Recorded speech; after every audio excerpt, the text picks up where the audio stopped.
désolée, je me suis peut-être trompée dans le calcul. Okay. Pour les dépenses opérationnelles, donc à 1,5 %. Donc, ça met en réflexion la hausse du contrat de l'entretien ménager pour la succursale de Russell qui a augmenté de 1 400 $. Et j'aimerais ça augmenter de 1 000 $ pour les frais professionnels par rapport aux activités, quand on veut offrir des activités, par exemple, dans la bibliothèque, puis qu'on veut faire rentrer un professionnel. Des fois, c'est pas tous nos présentateurs qui veulent offrir ça gratuitement, fait qu'on pourrait leur offrir un cachet.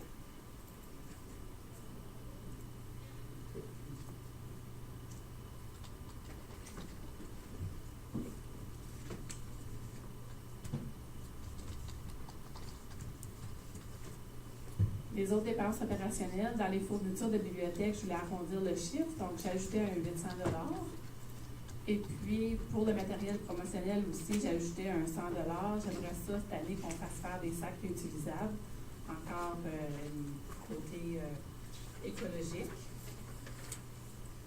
Puis, pour soutenir le point des fournitures de bibliothèque, on a de l'encre en couleur. Le monde, ils viennent à la bibliothèque faire l'impression de photocopie. Puis, on a aussi toutes nos cartouches pour les imprimantes 3D qui sont de plus en plus utilisées. Donc, c'est pour ajouter ça aussi dans le budget.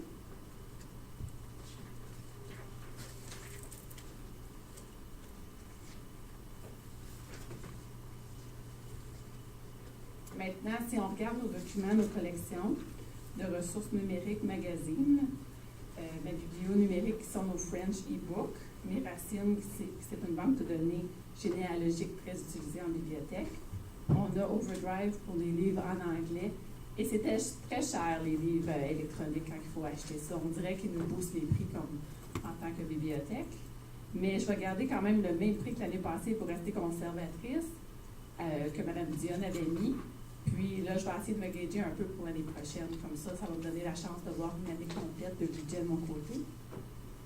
Quand on parle des services publics, je gardais les mêmes chiffres que l'année passée parce que Hydro et Bridge, ces montants-là, des fois, c'est difficile à contrôler. Je gardais les mêmes chiffres.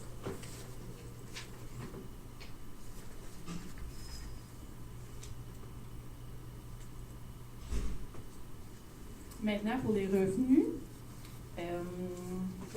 ça comprend les frais d'usager, les collectes de fonds, et puis nos subventions provinciales, ils continuent.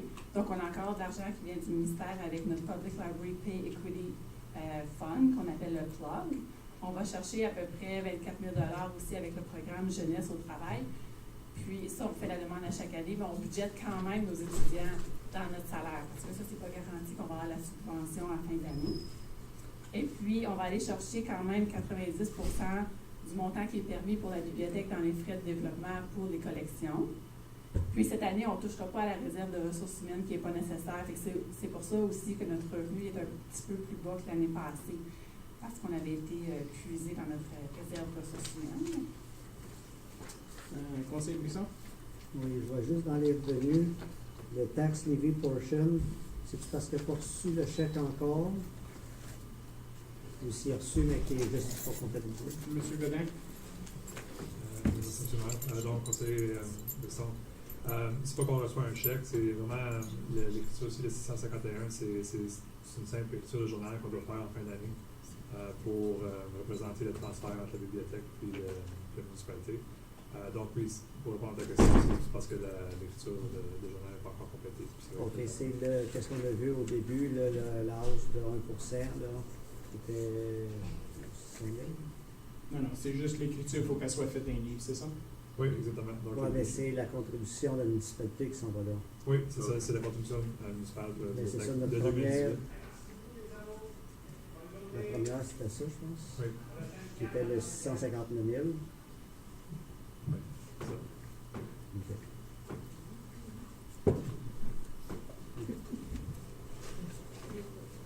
Juste pour ajouter aussi, M. Wilson, c'est la même chose pour la ligne 7120, le transfert de 31 050, qu'en ce moment, il démontre 0, ça va être 31 050. Conseiller Laurent? So at the end of the day, what I'm looking here is an $8,000 increase to the budget. It's a 1.19% increase overall, including operational capital. that accurate? Yep, that's accurate. Thank you.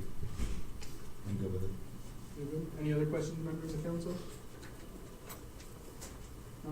Quelque chose d'autre à ajouter, Madame Camille Lafont? Just to say, we're having difficulties right now with the wet gas for the last hour, so we're just checking everything right now. Okay. You sabotaged that, didn't you? The smile.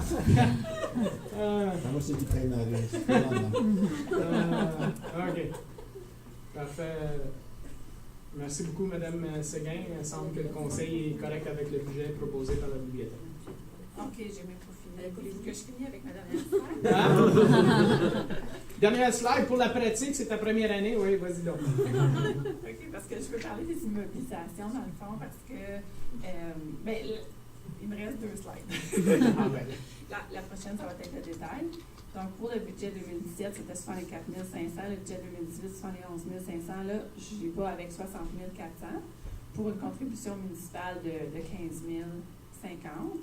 Parce que dans le fond, cette année, je veux aller puiser 90% qui est permis dans nos frais de développement.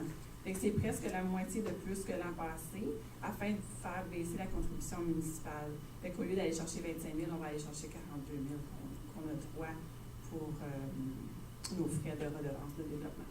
OK. Et puis, il va falloir travailler sur notre plan quinquennal d'infrastructure et notre plan stratégique aussi. Fait que ça, c'est tout en vue avec la nouvelle, peut-être, succursale de la bibliothèque d'Embrun. Donc, on aimerait ça aussi avoir des directions de ce côté-là.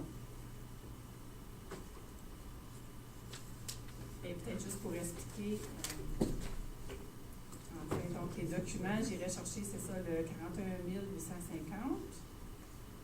Les dons, c'est notre collecte de fonds qu'on fait au mois de novembre, fait que c'est Adopt a Book, dont les citoyens de la municipalité décident d'acheter un livre qu'on garde en collection. Donc ça, c'est tout du capital qu'on garde en bibliothèque grâce aux usagers.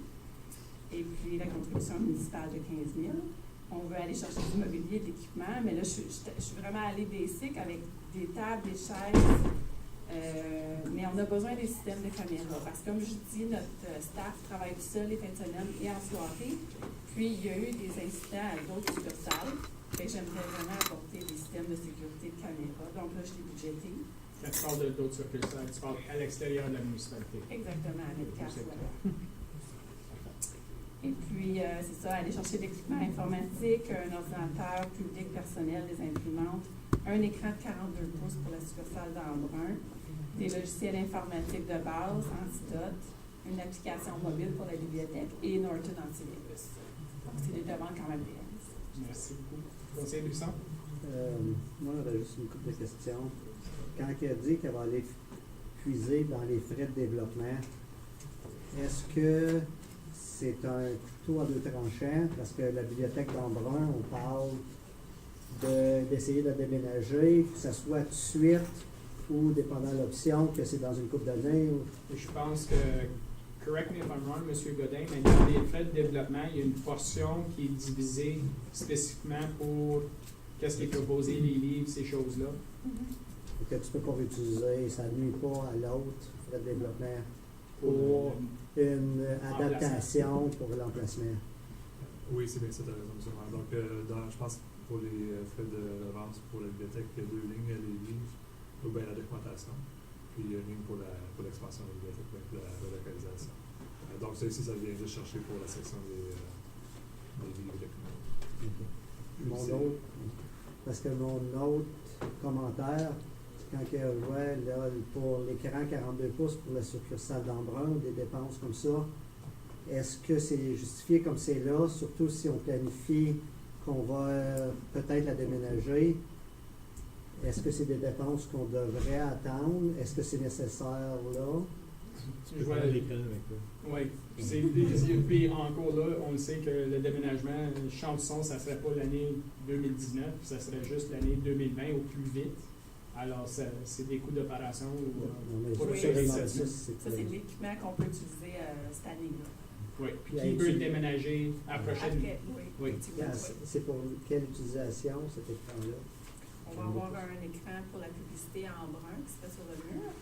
Puis les ordinateurs, on est dû à changer notre ordinateur public puis un ordinateur personnel pour les employés. C'est pour des annonces Au lieu d'un billboard, que ça serait à l'écran. C'est ça, au lieu d'avoir des annonces papier, on aime bien savoir un écran. Conseiller Lorraine, then Councillor Kanowski. Yeah, for me, when I look at the library's capital budget, the only question that I have to have is the municipal contribution something that I'm willing to contribute to?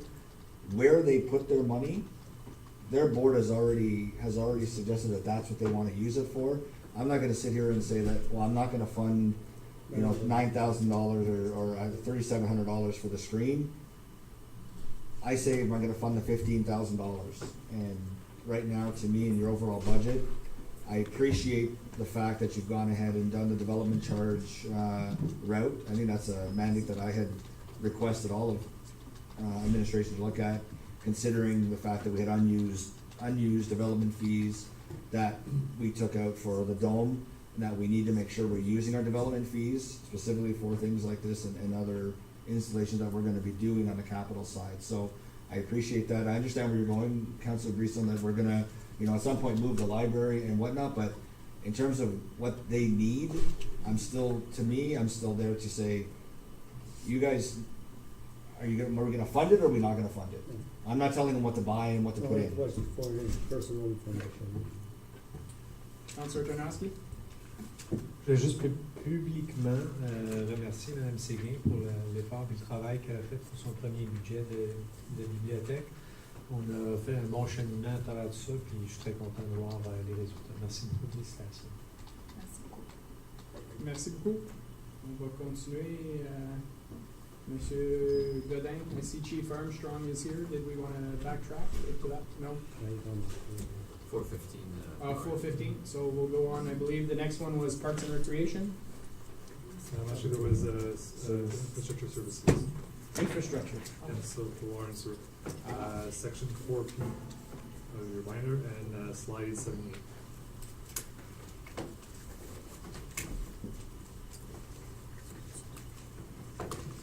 P.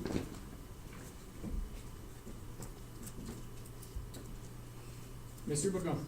Merci, Monsieur le maire. Donc, avant d'entreprendre la section d'eau et d'égout, je voulais seulement mentionner que pour la section de 380, pour les lumières de rue, il n'y a aucun changement prévu cette année.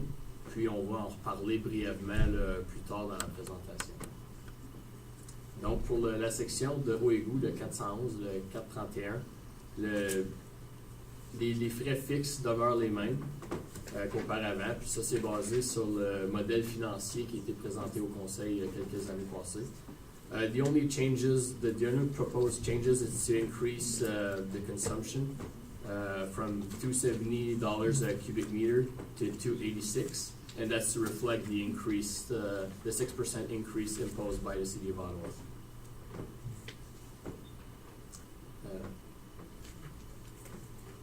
In the next slide, it's to show that the flat fees remain stable at least until 2024.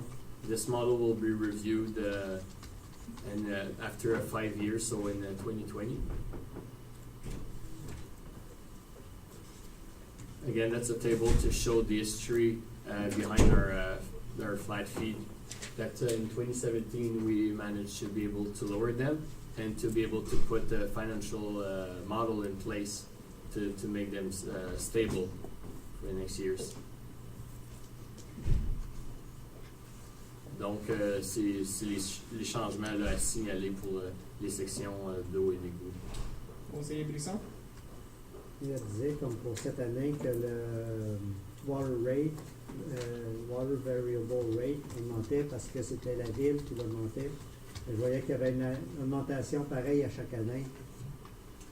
Je crois que, si je me rappelle bien, Ottawa, ils ont annoncé qu'ils augmentaient leur taux. C'est planifié d'augmenter pour une certaine période de temps. Exactement. Puis c'est cette annonce-là qu'on suit à chaque année. Mais dans les années passées, ça va augmenter aussi. Est-ce qu'Ottawa fait augmenter à chaque année? Je pense que depuis qu'on a eu le contrat, 6% every year. the year after we signed the contract. Donc, c'est vraiment pour refléter là, ce qui nous a été annoncé. Non, je me demandais si, je ne savais pas si c'était le même prix depuis un bout de temps, puis là, que son modèle. Ottawa, l'année après que le contrat est signé avec Ottawa, ils ont annoncé qu'ils augmentaient leur prix 6-7% pour une période de 10 ans ou quelque chose comme ça. C'est pour ça que l'historique et le futur, on le sait un petit peu. Conseiller Tonansky? Merci. Je vais demander la même question que j'avais posée tantôt pour l'autre département. C'est au niveau des dépenses non salariales. Alors, si je regarde matériel et supplies, un budget de 35 000, ça c'est ligne au compte 6340. Un budget de 35 000, on a fait actuel jusqu'à date, 70 000 cette année. C'est le double de ce qu'on budgète. On a fait 74 000 en 2017. Alors, je me demande pourquoi on budgète 35 000 encore une fois. So line all zero 6340 material and supplies. Merci. It's on page 2. Monsieur Godin, Monsieur Leduc, Monsieur Bourgon.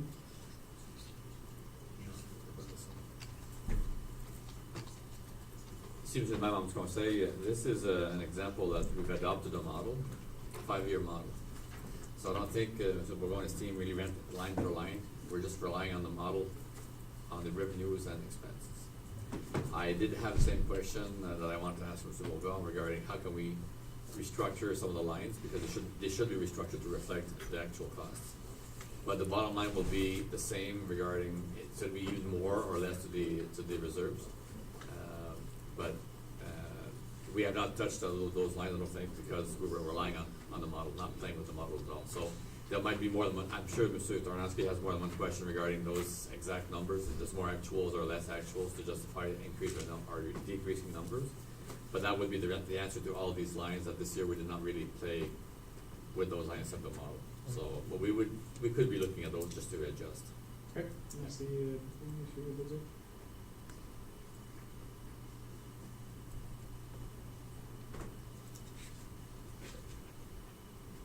Monsieur Bourgon?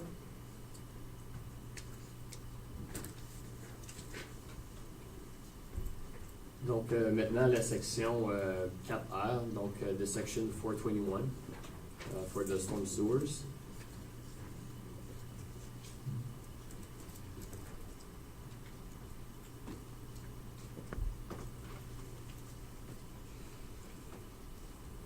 That's a section that was created last year. It used to be part of our public works section. Now we're trying to isolate all the expense related to our storm sewers to eventually be able to, the ultimate goal will be to, if we can make it user fee like we're now seeing in other cities or municipalities. So basically this year we tried to reflect the actual that we saw last year.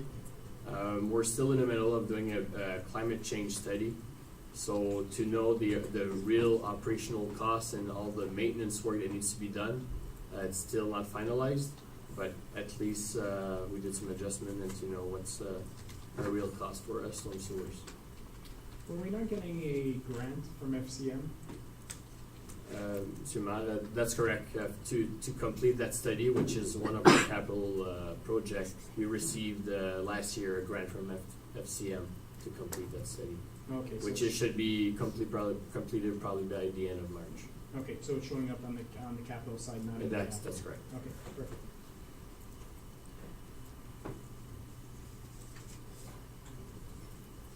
So if there is no more question for that small section, we can proceed with the garbage and recycling. Section 4S. Yeah, that's correct.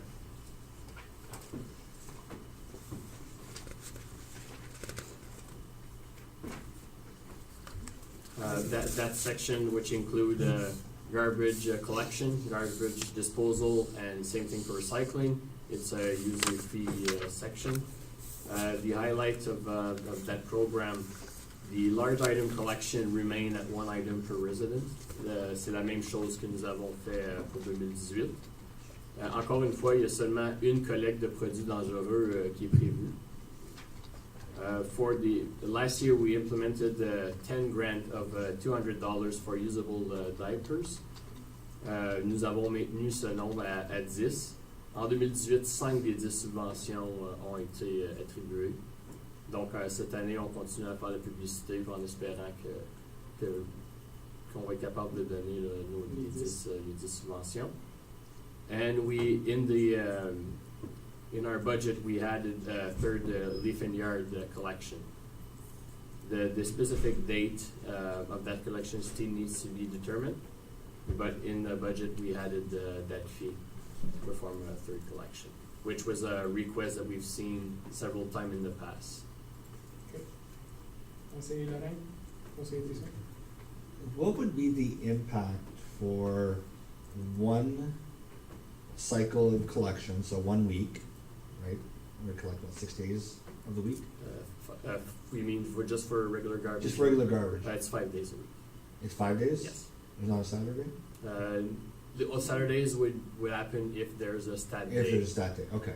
So 5 days collection, if we were to say one time during the year, I'll get to what that day would be, but to allow for two bags or bins and not one collection, one time. Do we have any idea what impact that might be?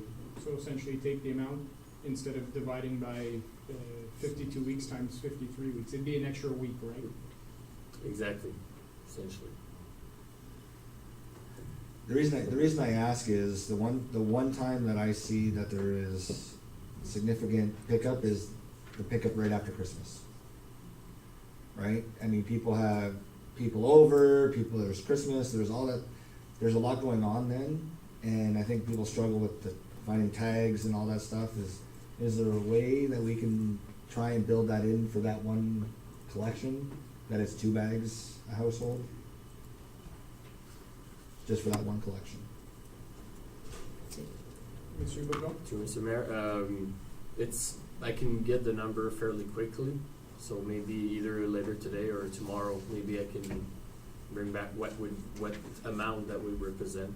We don't mind. Councillor Tarnowski? Just in follow-up to that question, is there a major issue around that? Maybe I shouldn't put out 2 bags, but sometimes I do, and they still pick them up. I think, Okay. so if you have a garbage bin, you can sort of fit 2 bags in the garbage bin, and that's okay because it's up to a certain pound level. Exactly. So in that case, yeah. But if you're putting, if you don't have a bin, technically when you have a second bag, you're supposed to have a tag on it The tags are $2. that buy at different locations throughout the municipality. Councillor Associate. Yeah, I was just inquiring about the third leaf yard waste collection, like, when that would be, because leaves, of course, only fall at a certain time.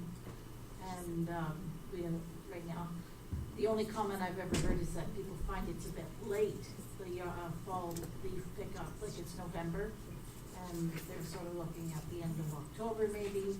So I don't know if we need another one at that time of year. I could see yard waste, but the other thing I know we had looked at was an additional hazardous waste, and what would the cost of that be? Because my concern has always been that people aren't keeping it for the May hazardous waste day and that they're throwing it in the garbage. And, like toxic materials and what have you. So, that's just curious. Monsieur Bourgon? Well, to start with the first question, as I just mentioned, we don't have a specific date in mind. It's something that we'll have to bring back to council and to adjust our bylaw accordingly. And as for the second collection, this year it cost us a little bit over $50,000, and we received back about $19,000 from the Product Care, which is the association basically that refund the product. But as for the collection itself, like drain all, that's the cost that needs to be occurred. So it would be double that cost. So pretty much add another $35,000 for the service of that collection. And I don't know if we would see the same amount or the amount would be reduced, but regardless the amount that would be collected that day, we're still facing that basic fee. we collected 48,000 liters last year. I don't remember but we had a good turnout. That was our best year so far in amount of people coming to our doors. Well, hopefully we can put this on the EAC agenda, these items. Perhaps, yeah, have a conversation with the committee to see, hear feedback when the 3 best days, perhaps they can have some kind of information campaign with residents to say when they would like to see what dates they feel would be the best yard pickup days. Councillor Brisson and Councillor Laurent. J'ai 2 questions. Je sais qu'avant ça, c'était tout avec des tags. Est-ce que je sais qu'il y a un coût à faire imprimer ces tags-là. Est-ce que ça revient bien plus cheap? C'est que, je prends l'exemple, des fois, ben, si tu es parti en vacances, si tu es tout ça, des fois, tu n'es pas là pour, à chaque semaine, pour mettre ton sac. Des fois, tu en as un peu de surplus que, ou pour une raison ou une autre, tu skippes une semaine. On a eu une discussion dans le passé. C'est à peu près, si je me rappelle bien, à peu près 15 000 $ pour les tags. Mais le point qui reste, c'est que tu sois aux maisons ou que tu sois pas à la maison, le camion passe en avant de chez vous pour le service quand même. On ne peut pas dire passe pas en avant de chez nous cette semaine, passe pas une autre semaine. C'est pour ça que le conseil dans le temps avait décidé de. C'est pour ça que je ne savais pas si c'est justement la question des tags. 15 000. Ouais, on les imprimait pour les jeter. Ouais. Puis ma deuxième question, c'est que à la ligne 450 6710 pour le land closer, pour la réserve, il n'y en a pas eu rien dans les 2 dernières années. Puis là, il y a approche un 100 000 de liens pour cette année. Monsieur Godin? Merci, M. Maire. Donc, M. Bousson, un petit peu comme j'expliquais tantôt pour les départements usufruits qu'on fait les transferts en réserve en fin d'année pour balancer le budget. On a la même application pour les départements 440, 450, 460. Ce qui a changé cette année, c'est que les dernières années, tu ne vois pas de transfert en réserve en 2017. En 2018, tu ne le vois pas parce que l'année n'est pas encore complétée. En 2017, tu vas voir un transfert qui va venir de la réserve parce que probablement qu'à ce moment-là, les dépenses sont un petit peu plus élevées que les revenus. Oui, donc si tu montes, si tu regardes la ligne 71-20 dans les revenus, c'est à ce point-là que tu vas voir le montant qui a été transféré de la réserve. Donc un montant qui est sorti de la réserve au lieu de mettre un montant en réserve. Parce que cette année en particulier, il y avait eu plus de frais pour la fermeture du dépotoir, si je ne me trompe pas. Tu as dit 450, 71, 20? Non. Oui, 450, Il 71, 20. Les 0, 71, 20. C'est marqué 0. En 2017, ça. Je parle de 2017, parce que 2018, on n'a pas encore fait des transferts à réserve, l'année n'est pas encore complétée.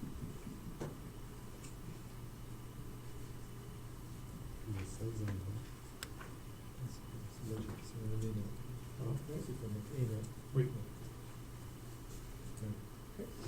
Merci beaucoup. Conseiller Laurent? Yeah, just remind me again, how many households are we picking up the garbage for? How many households are picking up the recycling? And like what's that number divided by or times by on this charger? We're collecting a little bit over 6,000 households. 6,000. Yeah. It just gives me an idea of if we're asking for additional stuff, what that impact would be here. So. Yeah, if you wanted to have another hazardous waste day, you're looking at If it's 30,000, $6. if it's 30,000, then you know that it's $5. Continue, Mr. Goodwin. I want to add as well, like this year, it's going to be part of my business plan to start looking at the green bins. So again, there's going to be more information that's going to come in front of council to see how that would impact our the user fee scheme by adding a green bin. Okay. So again, this year the user fees are proposed to remain the same as we can see in the slide, and it has been stable since we closed the landfill back in 2015.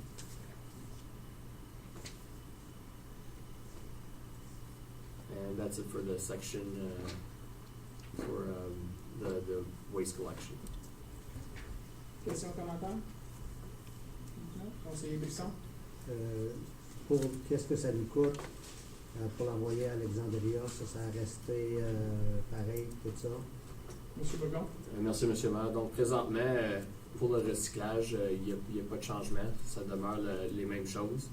On va laisser la chance à Alexandria de faire quand même quelques mois avec notre nouvelle façon de faire de 2 mois. Puis en espérant que ça va refléter le prix de la tonne qui est chargé ultimement au contracteur. Parce que ça, c'était supposé de nous faire baisser le coût, parce que en séparant la fibre de l'autre. Je pense pas, c'est M. Bourgon. Donc, ultimement, le but, c'est vraiment de réduire ce qui est envoyé au dépotoir, donc de maximiser l'efficacité du plan de triage. Donc, de là, pourrait potentiellement venir des économies. Là. Mais le but premier, c'est vraiment de diminuer le taux de contamination dans le recyclage et augmenter l'efficacité du recyclage, d'avoir des matériaux plus propres. At the Rare facility, their costs were skyrocketing. And if we didn't make this move, then essentially what they were charging us, we knew it might still come. They might increase the cost, but it wasn't to lower costs on our end. It was to make sure that there's try to alleviate the increases that would come. And hopefully we'll have a positive effect, and it will eventually reduce some costs of processing. Conseiller Laurent?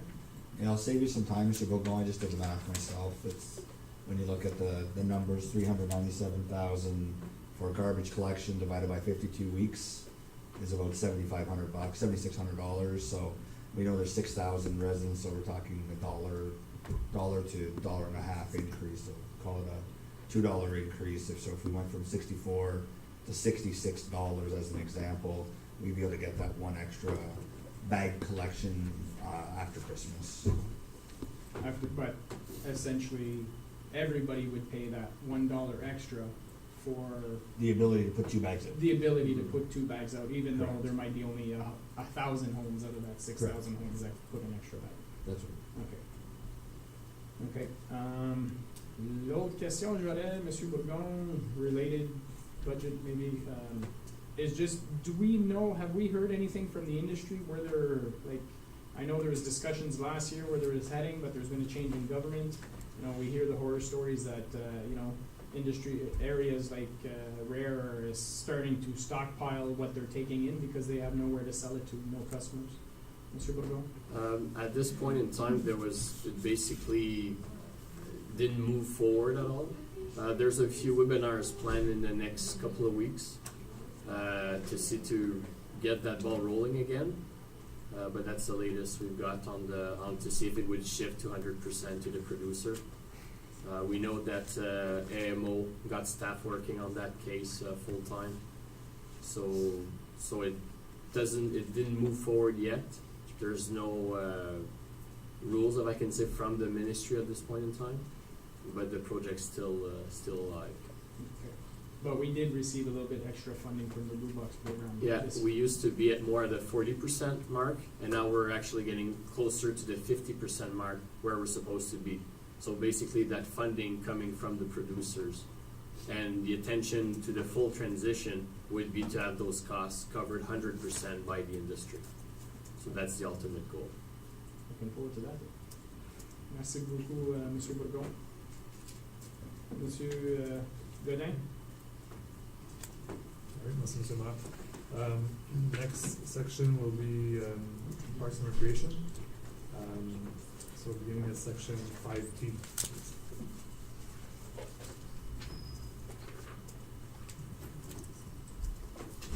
Bonjour, Madame Guiton.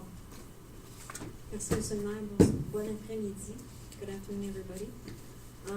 So we start with the org chart, which basically did not change too much for Ça, c'est comme motion. For 2018 and 19, we have confirmed the hiring of the operation manager back in November 2018. So that's why you'll see there's a little bit of increase in the full-time equivalents. And there's a little bit of decrease in the part-time staff because we've rejuggled the hours, and we're trying to be very diligent in the salaries. So we've decreased a bit the hours of part-timers. So if there's no question on the chart, we'll go to the sports zone. Oh, okay, sorry. So daycare. Okay. So the daycare, basically, the new thing that we had for the daycare in 2018 and 19 is the acquisition of the pre and school daycare. So we saw a full year of the pre-school daycare. Where there is a big difference in that service is that the employees are full-time, and as you probably know, Township is always open. We never take holidays, but the staff do take holidays. And with the exception of the before and after school program, those staff need to be replaced. So there is a little bit of extra salaries that need to be incurred because when these employees take off, we need to replace them because we still need to have some people looking after the children. T'avais un autre, avant celle-là, il y avait un autre slide de daycare. Okay, so that's the one. Okay, sorry about that. So at the preschool, we have 36 children registered. With the before and after school, we saw a slight increase for 2018, 302 registrations. So hopefully we'll be seeing an increase. Conseil Laurent? I think the 72 spots is good to say, and it's a positive message out there for people looking for daycare. However, they are only this program is only available to students within the Catholic school board system. Is that correct? Thank you. That is correct. The unfortunate part with Township wanted to increase in the before and after school. Under the provincial education system now, every school needs a before and after school program. So basically every municipal school of the Township of Russell has already a daycare for before and after. So it is very hard now for Township to go in some of those schools because there's already a provider, a daycare provider in those schools. The only other alternative that we would have is to open a separate before and after school program in a separate building. Where the high demand is, and that's on the next slide, we have an extreme big demand for the preschool daycare. There are no daycares for little children. The unfortunate part of that daycare, of that age group, it's a very costly service for the provider. So if you want to really to be cost recovery with those services, you really need to charge higher prices. And you see that in my budget. So right now for us, it is okay because our before and after school is providing the revenue to cover for that daycare. But it's not the case for every other private provider that would want to start a preschool daycare. So this is probably likely the reason why we don't have those daycares in our township. Councillor Saucier? Yeah, I just wanted to give you an update on that. Russell Public has a preschool program now, and they just started a toddler program in January. So it just opened, it's brand new, so that's for children like a year and a half. So that's, and they're full apparently. Councillor Laurent? Well, that was my point, right? Because there's probably a lot of people looking for before, after, preschool, whatever, and we say we have 72 spots available, but we don't technically have 72 spots available for the entire municipality because they have to be within the Catholic school system to allow it. If they're in the public school system, we can't accept them into the program. Is that, That's correct. We can accept the English Catholic. yes, that's why, They need that's why to I be think part of the Catholic. Catholic System, system. one way or the other. Yes. Most of those daycare programs that are in the schools, most of them have the possibility of extending their service. They need to get the capacity raised by the ministry, but that's another story. That's their choice. That's their choice. It's their choice, definitely. So this will be part of it is part of the Parks and Rec business plan for the next, it'll be part of my business plan again this year to look into how can we extend this service. There's also a possibility of extending a recreation program with our municipal programs for the before and after school. So that would open up maybe some recreation possibilities after school for children that are, instead of going home, they would come to our programs. So essentially, from what I hear, municipal contribution, we're making $130,000 on one of the services and a loss of $80,000, but overall, we're still ahead $50,000 with our service. To be honest, it's about 50,000. It's because we're missing revenues. The revenues, the actual was not exactly actual, Right. so yeah, it's about that. So we're still making, we're still in cost recovery, Yeah. and we're still providing a service that definitely the community needs. And when we acquired the pre-daycare, we added an extra 4 spaces for the younger children. Any other questions on Councillor Tarnowski? Yes, thank you. So, if I look on page 2, where we talk about the amount getting transferred to reserves, so 113,236. Yeah. I just, where do I see the status on that reserve? Like, the amount on that reserve? At the end of our budget, It's section, I think it's section 9. So in section 9 of your binder, Thank you. you're gonna have first a summary level and then in-depth level of all the reserves. That's it.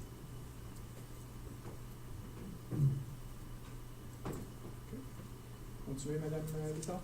Okay, so I've talked about this, and like I said, and also we'll bring something new for the daycare as of January 15.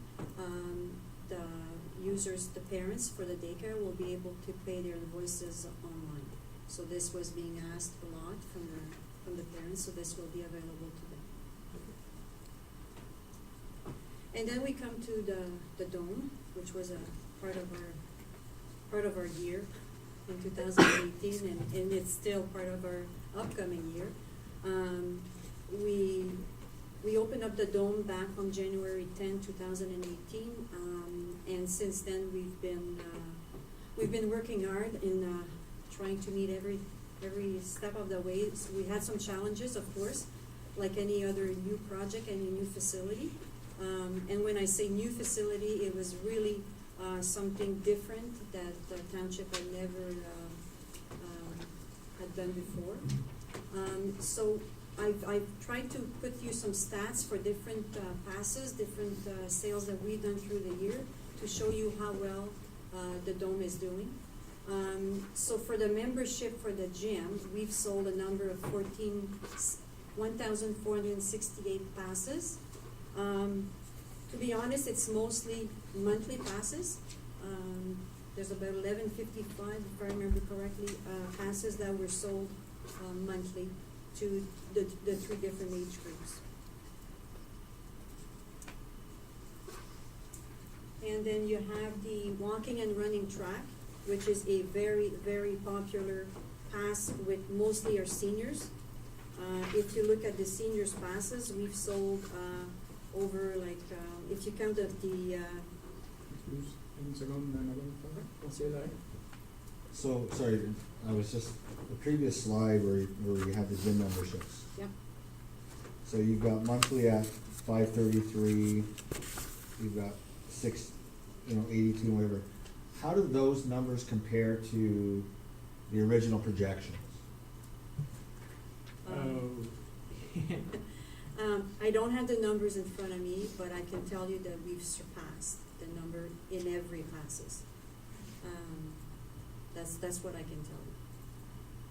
So, I think if I remember I think it was well, 300 for the gym. The walking passes, I think it was you only put 100 or 4.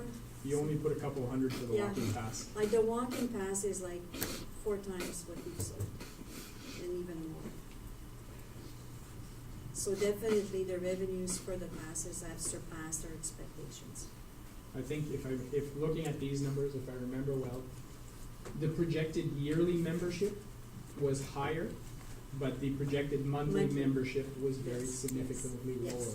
So, but because we're seeing a higher monthly membership, Yeah, we're actually making more money, because if you do, somebody who's renewing month after month is actually paying more than a yearly membership. Okay. and, Now, oops, sorry. I see on line 5521, page 23 of your department, under Sports Dome, you had projected a $437,000 fee. You ended up at 11,000. This year you're budgeting 12,000. What is that 400?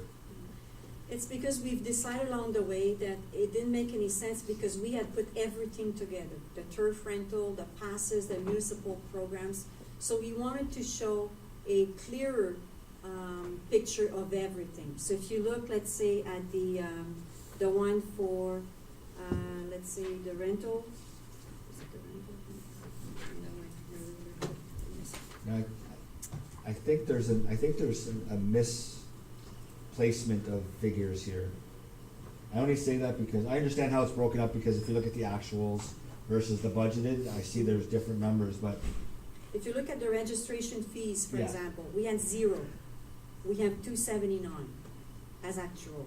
So this comes from the 437. Because we wanted to see the sale of the passes by themselves. under membership fees. Yes, yes. Yes, so, under rental hall, what is that? Is that the room? Like, what is that rental hall? No, that's the turf. It's rental hall and turf. It's because they're missing a word there. Can It's we the make turf. sure that that gets updated Yeah. so that, Yeah. because that looks like it's the Yeah. room? And I'm gonna say we rented that for $140,000? So We essentially, made that way too small. essentially, there's 4 places to rent, right? You have the community room, Right. you have the turf, 5 I guess, the track, the gym, and No, the no, full because the court. track, that's under passes. No, I mean, there's 5 different revenue sources, if you will. The multi-sports court, the gym, the turf. But that's all under passes. So you No, haven't it's only breaking the you haven't passes. breaking it down per. No, not for the budget. Not in the purpose. budget. No. For our purpose, like to show you, to council today, I broke it down because in our reservation system, we can see that. We can take them out and show them to you. But for the budget, it would have made too many lines. Okay. We fixed that one that's so Yeah, it's it's turf turf. instead of hall rental? Yes, that's the turf. So if you add up the 4 of them, you'll get 437. So, Councillor Janowski? I'm just looking at total lines now, it's simpler, but if I look at total revenues, you're expecting a decrease in revenues for the dome. So you had a 2018 approved budget 545 and came in at 452 so far, and now we're estimating only 400,000. Is there a reason behind the drop? I see advertising is one. yeah. For the advertising, the naming rights of $50,000, we did not put it there this year because we really wanted to look at this one further. So obviously it was not counted in the revenue. And also something else that we did not realize when we incurred the advertising, finance, and it makes sense, it's an accounting thing. We need to account the advertising as pro rata. So if we sell the banner in November, we only get 2 months of the revenue. So we try to put it more, I can't find my word here. Like it should be. All right. Councillor Janowski? So taking that aside, I'm still seeing 452 actuals, not including any sponsorship, down to 402. sur advertising, sorry, that's right. Monsieur Godin? Oui, merci, M. le maire. Donc, je veux juste clarifier quelque chose. Dans les données que vous voyez, devant moi, j'ai ceux un petit peu plus actuels, mais encore pas final. Il y a eu un ajustement de fait, juste pour commenter ce que Mme Hudard vient de dire par rapport aux revenus différés. So some passes, for example, if a pass was bought from for a period of July to June, for example, then half of that pass would be transferred to 2019. So the numbers I think you see in your binder at the time they were printed, maybe that deferral of those revenues wasn't made yet. Because right now I have total revenues of $403,000 as of today. So I think that's why the 402 and maybe it was adjusted to reflect more. More the actuals. Yeah. Exactly. And that's the good part. I'm mentioning that on the next slide. That's the good part also, because we're starting the 2019 year with a $50,000 of deferred revenue, because those are passes that were sold, let's say in December, but really the revenue belongs to 2019. So we're quite happy with this, because this means that people are renewing their passes. So that's a good thing. Monsieur Laurent? Yeah, so, Mr. Godin, can you just walk me through this for a second, because I want to make sure I understand this correctly. Yep, of course. So we got revenues of 402,000 planned, right? Total revenues. And then you've got your expenses. You got your salaries and benefits at 186. Yep. Is that accurate? Yes, And then that's you've right. got non-salary expenses at 177. So call it 360,000. Right. Is that accurate? Yes, it is. Okay. So now you've got 360,000 versus your revenue of 402. So the $50,000 or $40,000 surplus. Walk me through the page 25 at the top. The transfer to the reserves? Yeah, because it's showing a municipal contribution of $150,000, but I'm trying to understand what that is when we're in the black. Okay.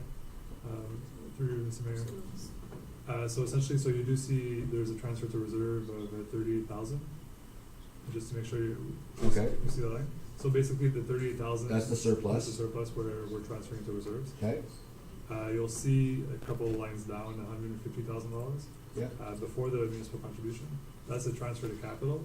So that's the portion, and we'll speak on this later when we get into the capital infrastructure.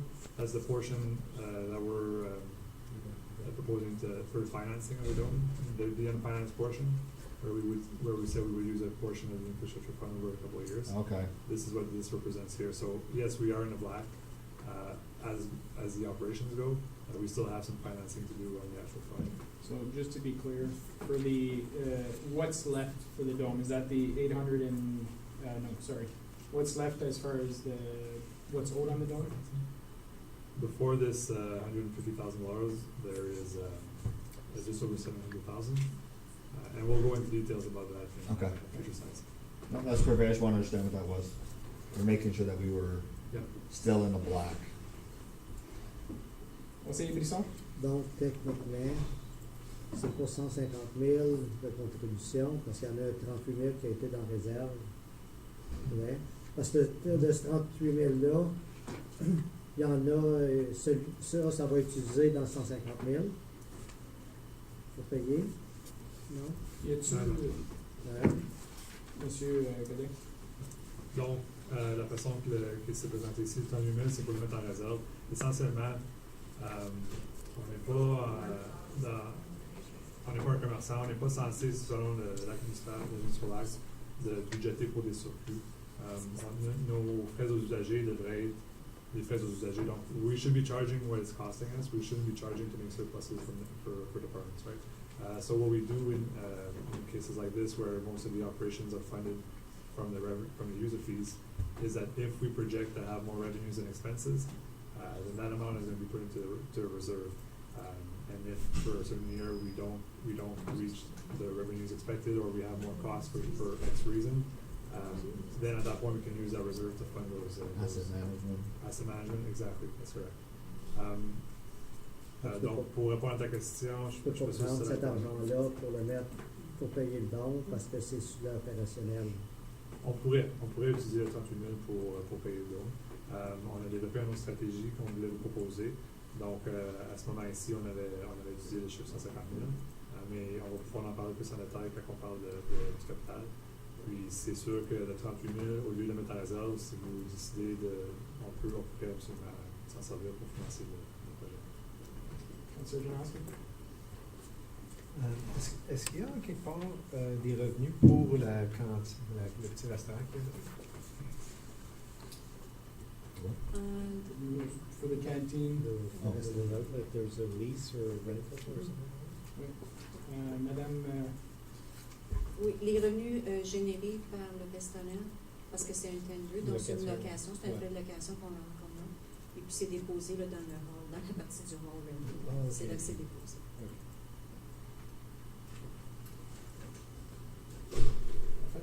continuez, Madame Mouton. Je pense qu'il était un trop long. Ça, c'était les passes tantôt que je vous ai parlé pour les passes de walking track. Oui, c'est ça. Comme je vous ai mentionné tantôt, c'était très, très populaire avec nos seniors. Et on est très contents parce que ça, c'est un groupe d'âge qui était très difficile à rejoindre au travers de nos programmes municipaux. Donc, on est extrêmement contents d'avoir rejoint ce groupe d'âge-là. Moi, j'ai le privilège d'être d'un taux d'onde depuis presque les 4 derniers mois. Là. Je peux vous dire que les avant-midi, c'est seulement des seniors qu'on a au dôme qui viennent marcher. Et depuis que le temps des fêtes est terminé, je pense qu'il y en a beaucoup de scouts qui ont eu des cadeaux de Noël. Là. Ben, c'est de plus en plus, c'est des seniors. On a beaucoup de gens comme moi, là, moins seniors, qui marchent. Mais dans l'avant-midi, c'est la grande majorité de ces gens-là. Councillor Janoski? J'allais juste dire que 55, c'est pas senior. Là. Non, Puis on s'entend. non, mais c'est Je suis pas rendu là, mais. Non. C'est 50 pour longtemps. C'est un petit peu plus âgé. Je veux juste avoir, I just want to have a conversation for council in regards to the multi-sport court.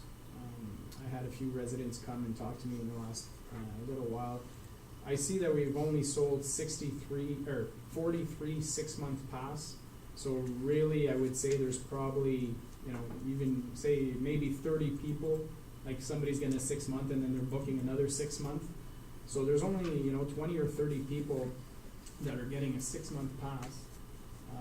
They're using the service quite often. And if you figure out how much the pass costs versus how many times they're using, they're probably paying like $1 an hour to use the court. I think we have to try and figure out a way to rentabiliser the court. I think that we have drop-in fees that are $7 that some people have mentioned. If they have a family of 3 or 4, it becomes a little more expensive. I'm wondering if it's possible that we look at that user fee and say, instead of having a 6-month pass, we say that it's when you rent the court, it's $20 an hour. If there's 4 people using it, it becomes $5 an hour, and per person. I mean, I don't know of any other facility where you can get an hour of time for $5, less maybe. I'm not sure, but Councilor Lorraine? Well, you can charge it similar to a pool hall. Right? It doesn't matter if there's 1 person playing or 5 people playing. The table is, $8 an hour or whatever that number was, and therefore you use it that way. So Yeah. I agree. I think it's a.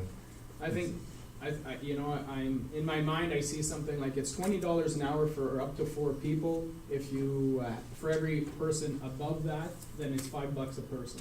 So, for example, if you're playing pickleball and you have 12 people playing pickleball, then it's $5 each. It'll be $60 for that hour. I think for our perspective, because I think if the way we have it set up now, we really devalue the use of the court as far as, some people are taking advantage of it and are getting a fantastic deal. But is that what we really want, is that we have a facility that essentially is breaking down to $4 an hour, or $5 an hour for every, for that amount of people to use?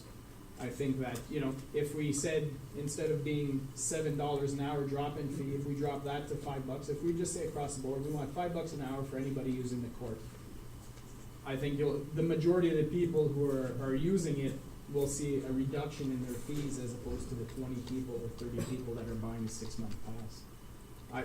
Thoughts, Monsieur Leduc, Madame Dahl? Yeah, and I think if council agrees with me, I'd like to come back with this because there's, like Mr. Mayor just mentioned, there's more than just the price issue here. There's other issues that are involved with the multi-court surface. So I would like to come back with this with more details, and with talking with the staff yesterday, I learned some more things because the staff is at the counter. They're the ones who are there every day. So there were things that again yesterday I was not aware of.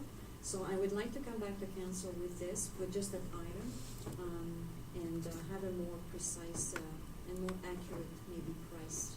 If council's okay, we can give direction for the administration to have a look at that specific item and bring something back to table. Councilor Associate?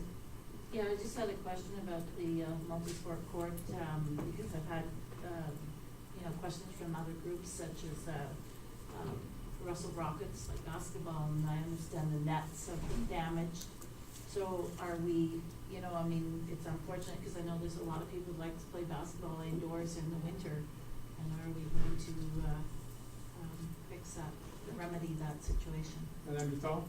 Thank you. The problem that we have with the basketball hoops, we had 2 of them. They were the mobile ones. They're very heavy.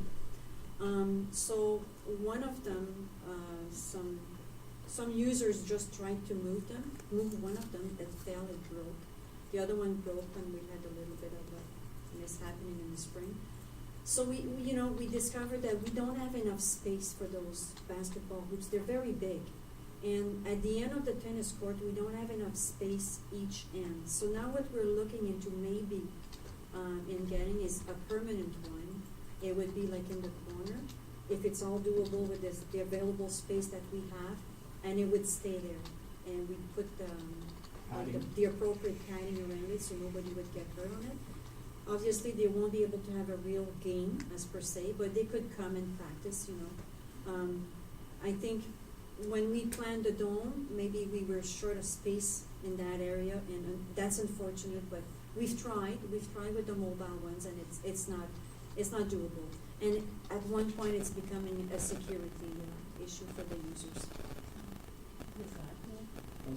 I just think, the main problem was that we were allowing the public to move them, and that... No, we'll correct this. We never allowed them. They took the initiative to move them.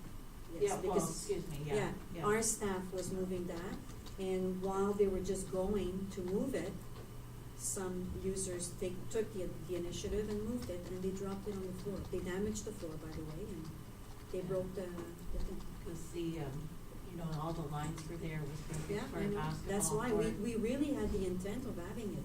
But after installing those, it's a very big problem. So before someone gets really hurt with this, we decided not to reinstall that type of basketball. So we're looking into maybe getting one in the corner. Councilor Janowski?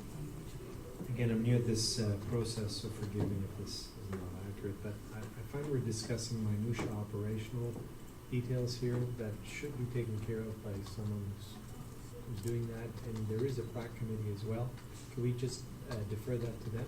I don't mind talking about This is budget items, operational, and no, it's... but who broke the net? Why was the basketball net broken and stuff? So essentially, this was just to get direction if we gave, in regards to multi-sports court, if council is agreeable that we ask the administration to come with this, to bring us a report at a later date. Everybody's okay with that? Okay, Madame Nicole? So just to finalize that slide, I'm happy to say that the township programs were able to use the court and the turf for 974 hours, so that's very good.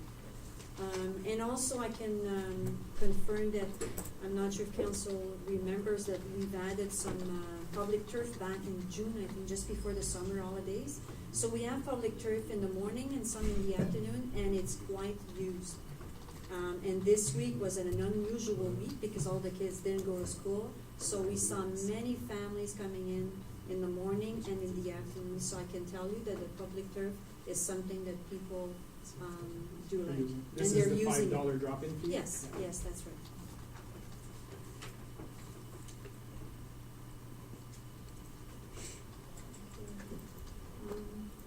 Yeah, so this is just a brief resume of, the number of hours that we were open. I thought maybe council would like to see this and the number of employees that we have right now.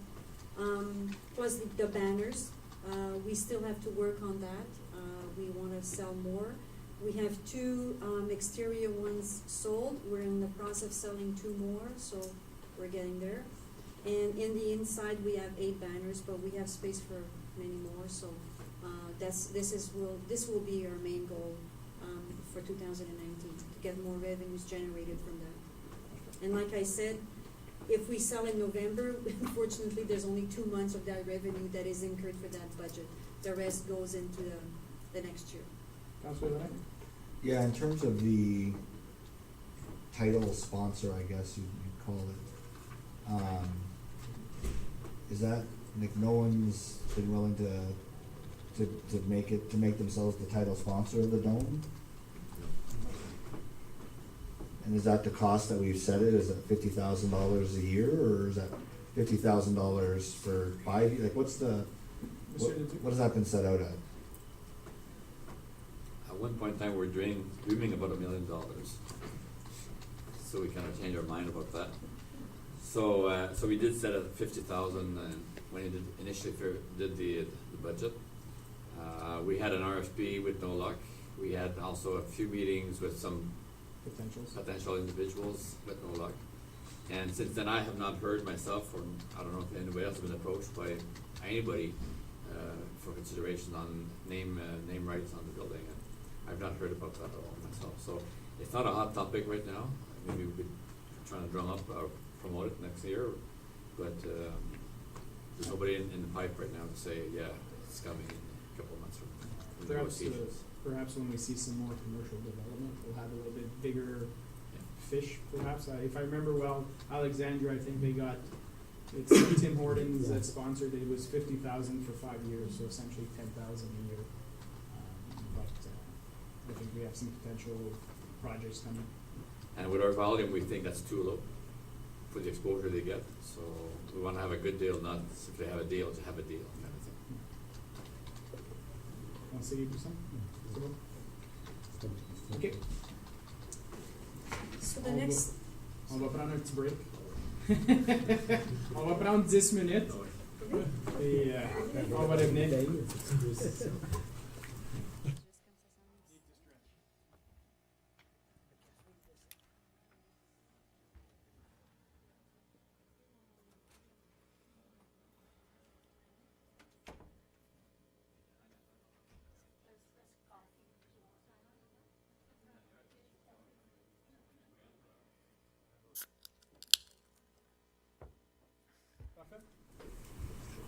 Welcome back, everyone. We'll start off. We're now in the arena section 6U.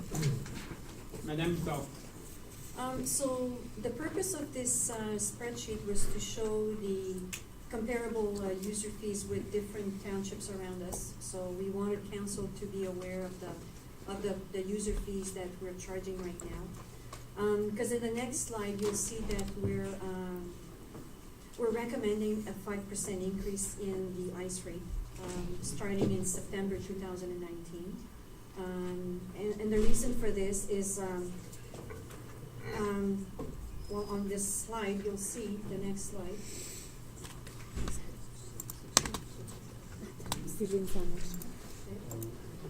So the next slide is really the actual cost of the ICE. So in Ambram, it's $237 per hour, and in Russell, it's $200 an hour. Why is it more expensive in Embrun? At that time, we had more expensive rates for hydro, because we were on this special contract. Now that we're out, we might be seeing a small decrease in the per hour actual rate. But basically, it's at least $200. So Township is not recovering the actual cost in any of our user fees with the ICE.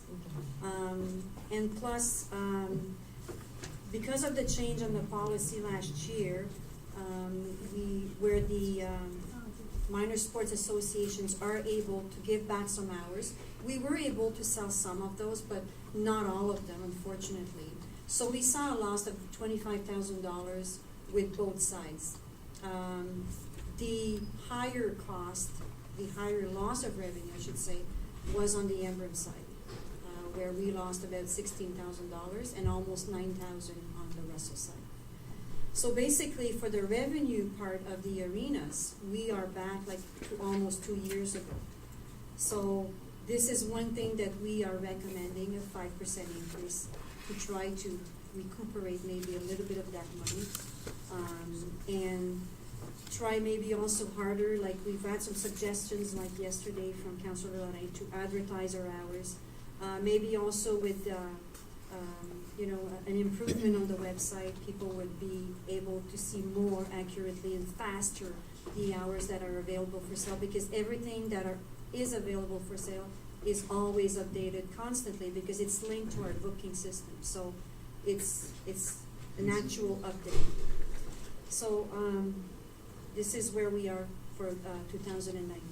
And obviously we will not be changing the rates before they have their new registration, so they're able to recuperate those This costs. will be effective in September. That's right, that's right. Conseiller Laurent? Yeah, so.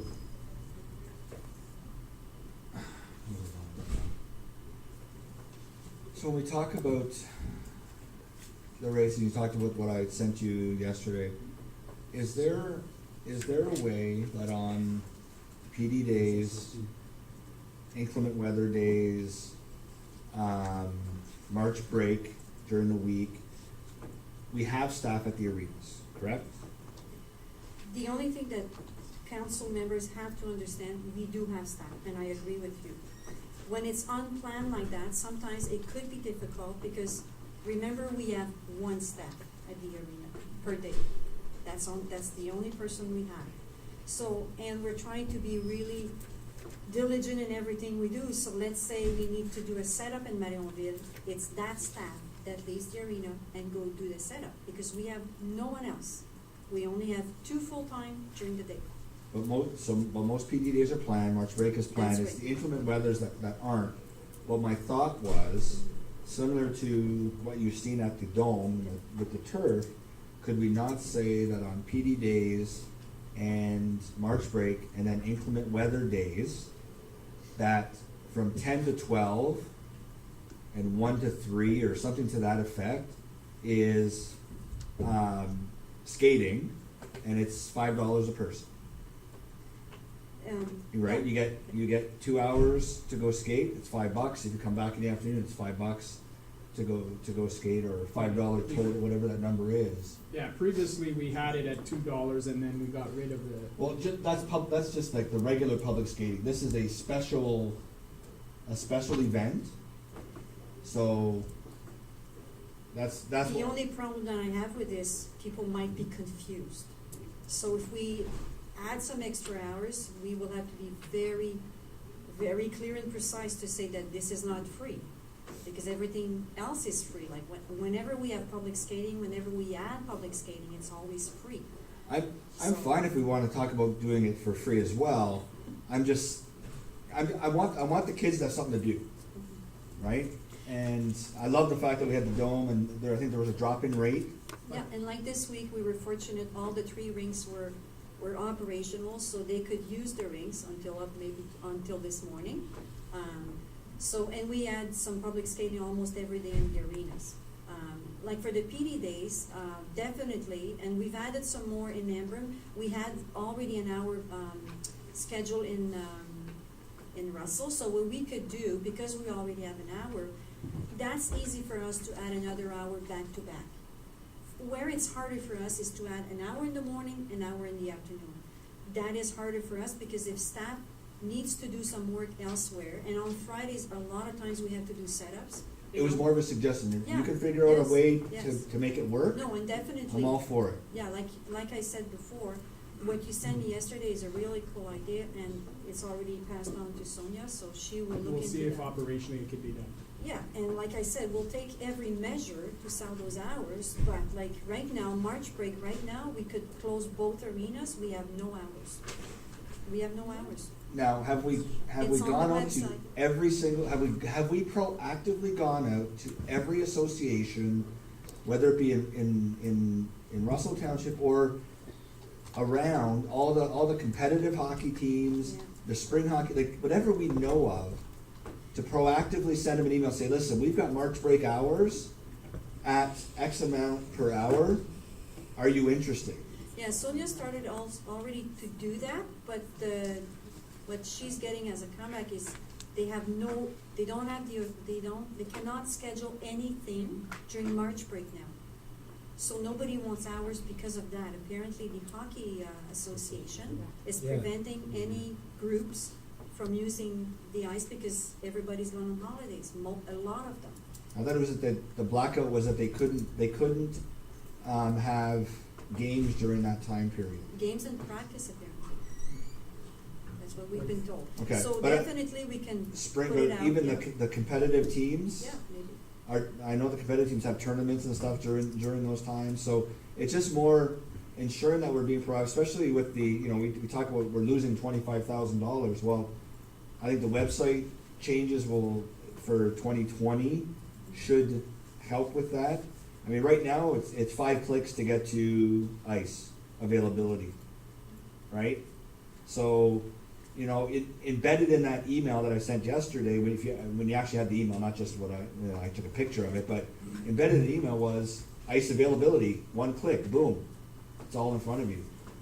We're not there, and I think that's where we need to be to show the public. Yeah, if I I'm think- coaching a competitive team in Ottawa, and I need ice, and I'm getting ice out in Hawkesbury or something like that, and I can see I can go to Russell, and it's X amount of money, I'm taking that ice, right? Yeah, I think we'll need to work on more marketing schemes. Especially the March break, because you have your spring teams that are starting to form. Because your competitive season ends at the beginning of February. Yeah. So, Yes. Councillor Sosi? And to comment to that, also in March break, all the daycares are running programs, so that, they'd be looking, as long as they're aware that it's available, because we used to always take the kids skating during March break. Yeah, it is available, but there is a fee to the hour, but it's Yeah. non-prime, so it's not expensive. No, it was worth it We have to some us. daycares that use it. Yeah, some daycares use it. Yeah, Yeah. okay, thanks. Any other questions? I'll make a suggestion which will not be popular, but, we talk about a recreational complex and how we have to increase our infrastructure fund because we want to get to a point where we have funds available for a payment.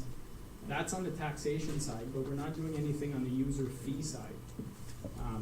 I propose that we increase, we're talking about a 5% increase.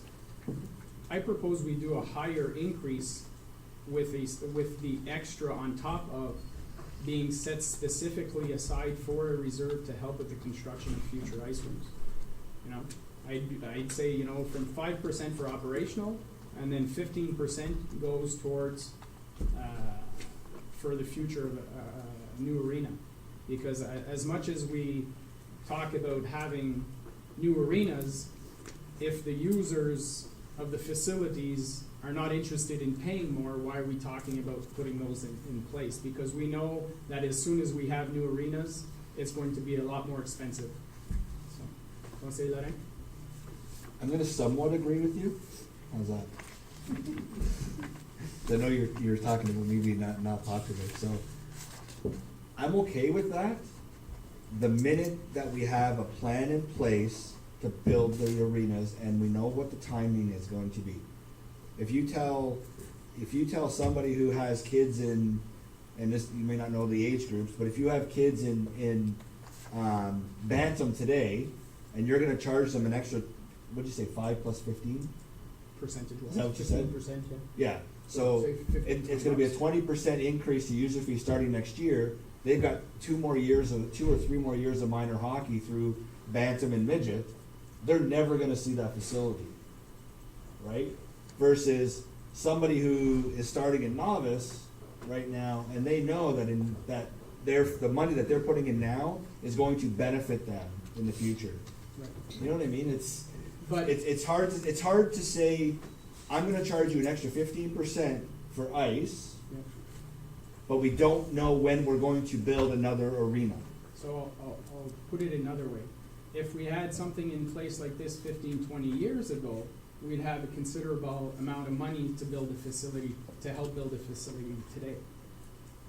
You know, it's like the expression, when's the best time to plant a tree? 20 years ago. Next best time is today. So, you know, if we would have this in place years ago, we'd have a fund already created to help with buying, you know.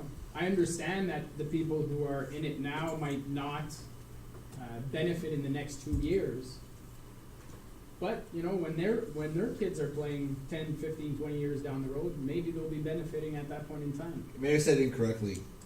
It's more of a vision for the people. I don't, you know, if we just say we're gonna do that and we don't have a set timeline on when that's gonna happen, then they're gonna sit there and go, well, you're just gonna increase my fees for the next 20 years and we're never gonna see this rink be built. There has to be what do you call that? A light at the end of the tunnel, or, you know, there's something there that they're gonna grasp onto and say, okay, we know that there's a 15% per hour fee that's being associated, and that's going to a new rink, and that new rink is going to be built within the next 2 years, 4 years, 6 years. We need to have a number for them. We can't just say at some point in time it's going to be built, Right. and we have no end date in sight. If we don't have an end date, we can't do it. That's my opinion. Monsieur Leduc? Mr. Mayor, on Conseil, so today's your lucky day, because we'll be talking about that later on in capital, because we did present to you an option financing plan to see when could that rink be built. So today's your lucky day to discuss that further. That's good. Well, Was that good? Councillor Janoski? so thank you. I look forward to that discussion, because I think that's a major element going forth. I think both facilities have a limited lifespan left, and the only thing that I don't agree with you, Councillor Lorraine, is that no matter what, when at some point when we decide to implement this, there will be people that have kids in midget, for example, and they'll never benefit from it. So I agree that it'd be nice to see, but no matter what, there's going to be people unhappy with an increase, and then there'll be people that'll benefit better, and then there'll be people that don't even have kids that will benefit, that are not even paying for it as well. So I don't think we'll be able to have a fair way of doing it, but it's something that, with a limited lifespan left on those, we need to really address. Thank you. Councillor Lorraine? Which is why I want to see an end date, right? Like, propose the increase, I'll support the increase, but tell me there's an end date. Don't just leave it wide open. That's where I'm saying there has to be an end date or beginning date of building a facility. We can't just sit there and reserve all this money for years and years and years and who knows how many years, because we're not gonna be at this table anymore. Somebody else can come in and go, oh, well, I see that number's there, we got that money, well, all we're gonna do is we're gonna put it to the operational side of the facility and just keep trying to maintain when it's been set aside for the facility. So Well, that would depend how the reserve is. we just need an end Right. date is all I'm saying. We need to show people that we're serious about it, and if they see that we're serious and we've said, listen, the plan right now is to have this built by, I'm gonna throw a date out, 2024, 2023, 2025, whatever that number is, we will have a facility in place and this is what we need to do it. I think people will buy into it more than just saying, we're increasing to build it someday. That's And all. we'll have that discussion later on. Monsieur Leduc? Now in the discussion, Mr. Mayor, you'll see numbers, figures, Good. you'll see shortfall, and you'll see funding requirements. But we present that for you, and it's gonna be 2023 for your information, Mr. Mayor. To begin at the end. To finance, that means maybe starting earlier. Thank you. Parfait. On peut continuer, Madame Bouffard. So the next slide is really to show you the level of service that we were able to maintain again for 2018, and again we're striving again for 2019. So I've put in some numbers there. So this was to show you that programs are all cost recovery again. So this is like this is good. We had an average of an increase of 39%. 39% part of those programs that are listed there, and we're anticipating 20% for 2019. On peut continuer.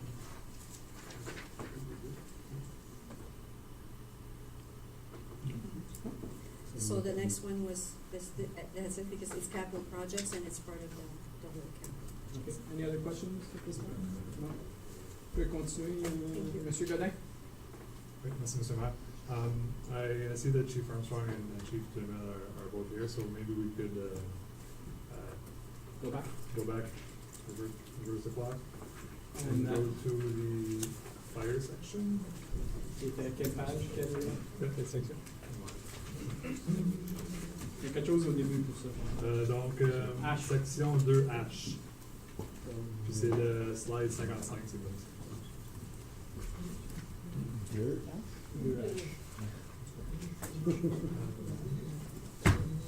That's on page 50. I've taken it out.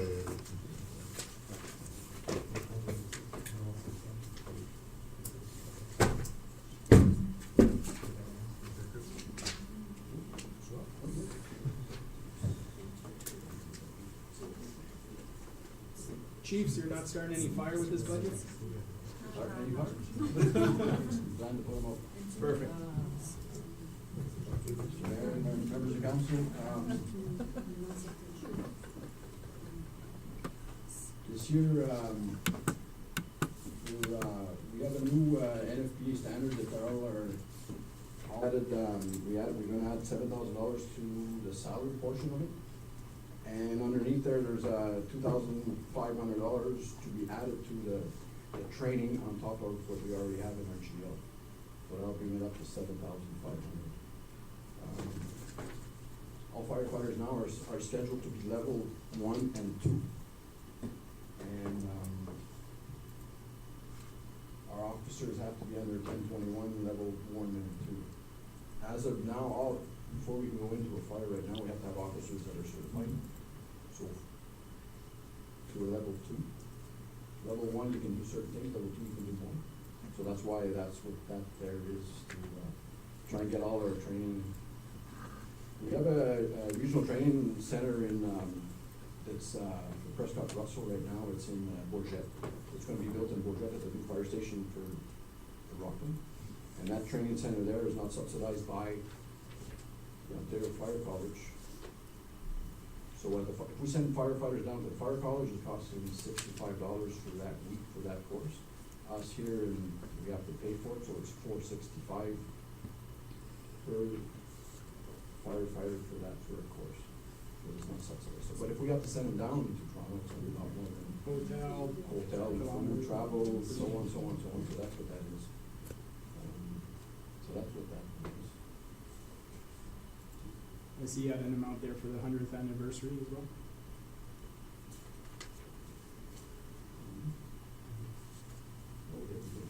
Yeah, sorry. Then also, 4,500, we'd like to add on to that for our 100-year anniversary. This is gonna be actually it was October 4th. And so with the Saturday comes up with October 5th, so that's when we plan on doing this. The plan here is to bring back all the old firefighters that are still around. We have one that it's right now he's 99 years old. Wow. So if you can make it. yeah, and you should, he's still in good shape. So we wanna bring everybody back if we can, and right now we're like probably around 200 and some, but we're gonna have an open house in the morning during the day Salle communautaire? at the rec center. Yeah. And open house in the morning at the fire station from 9 to 2, and hot dogs and whatever, so on, demonstrations and all that stuff. So that's what that part of it is. Doit-tu avoir un souper de ça? Yes. After in the afternoon, once we finish the hall, we'll shut down, we'll change to the hall, and we're gonna have like a master ceremonies, we're gonna have banquets, everything, yes, to support it's not really, it's gonna support like everybody saying thank you for years of service and whatever you get for that part of it.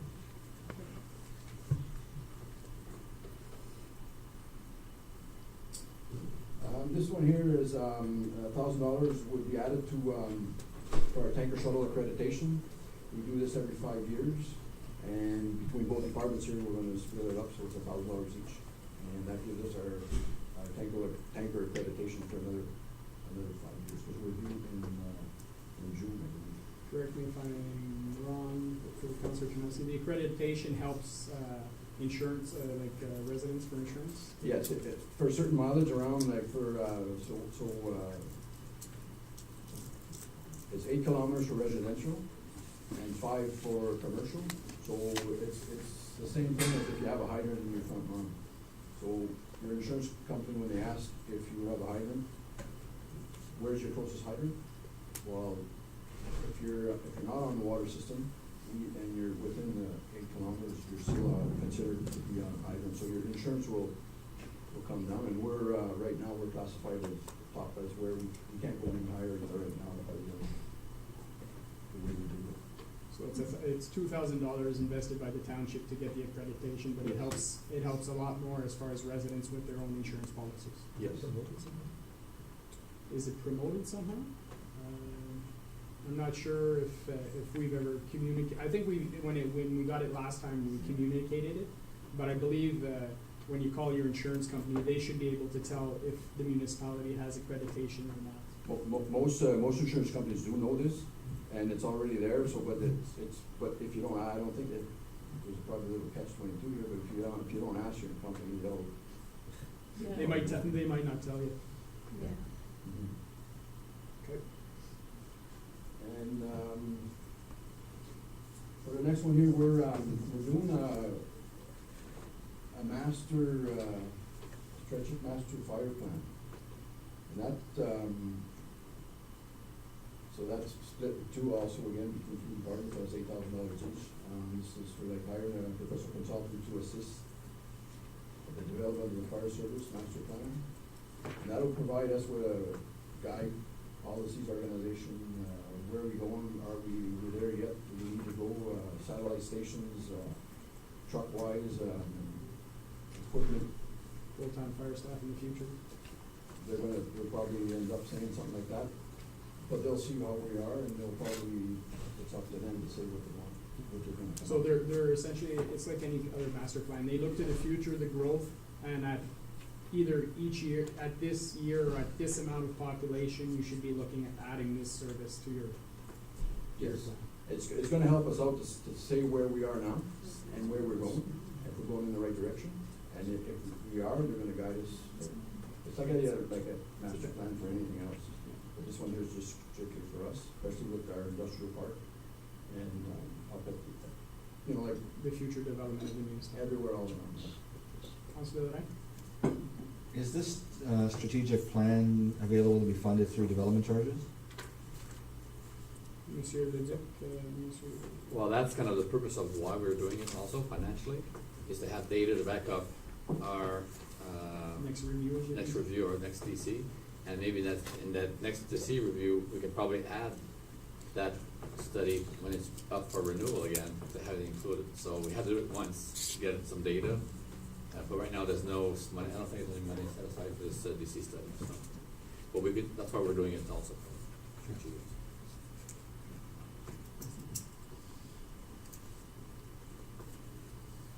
This,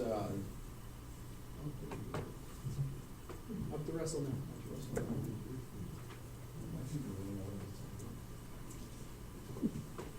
Mr. Mayor, member of council, just to go back to the strategic fire plan, because our population is getting up into the 17,000, I believe you do have good fire service here, but it will outline the next 5, 10, 15, 20 years to make sure we're on the right track for that. And you are right, it's staffing, training, NFPA standards. What we're looking at, the individual that might be coming in to do it would sit down as a group, not just with the fire chiefs, actually sits down with the municipal staff, firefighters, officers, gets point of views of where we are now, what would we like to see change, and what do we have to change, and then we'll come back as recommendations. Conseiller Brisson? Yeah, I was just wondering, how come Embrun has 2 lieutenant and Russell 3? What's the difference? That's a good question. It's just the way we formatted it, so there was no strict reason why it is and it isn't. So. But the total amount of staff is the same? No. Yes.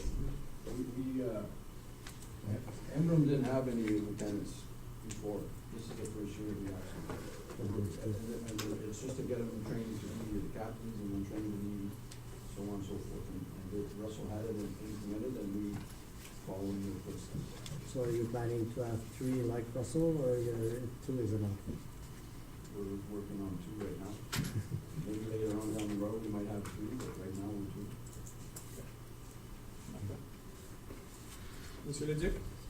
Maybe just to be clear to Mr. Brisson's question, it's just a regular firefighter getting additional responsibility. It's not hiring more people. Okay, so they're going up the chain more and more and more, so. Okay, so the 3 captain and the 3 lieutenant are out of the 26 firefighters. It's not plus. Okay, so it's 26. Yeah, the total. Yeah, 26 total, yeah. Okay, that's why. Yeah, that's why I thought it was 26 plus 3 plus 3. It's 26 total, and then we have the auxiliary firefighter that both have 1 auxiliary at this point, which we created last year as a position to keep some of our knowledge and experience and take away from the front line and responding during the night, but keep that experience within. So. Conseiller Larin? So maybe then it might be better to put that at 19 firefighter, whatever that number would be, just so that then when you're doing the count, it makes sense. Does that make? Right. Yes. Just housekeeping. Yeah. Okay. Okay. Continue, Chief.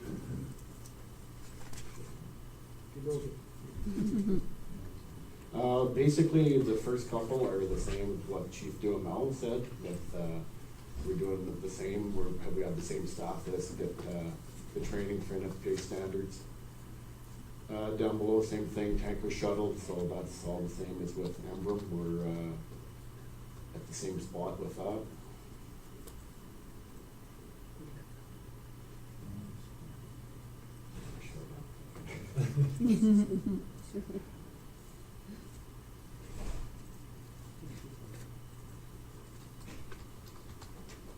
And the same with the $8,000 for the strategic fire plan.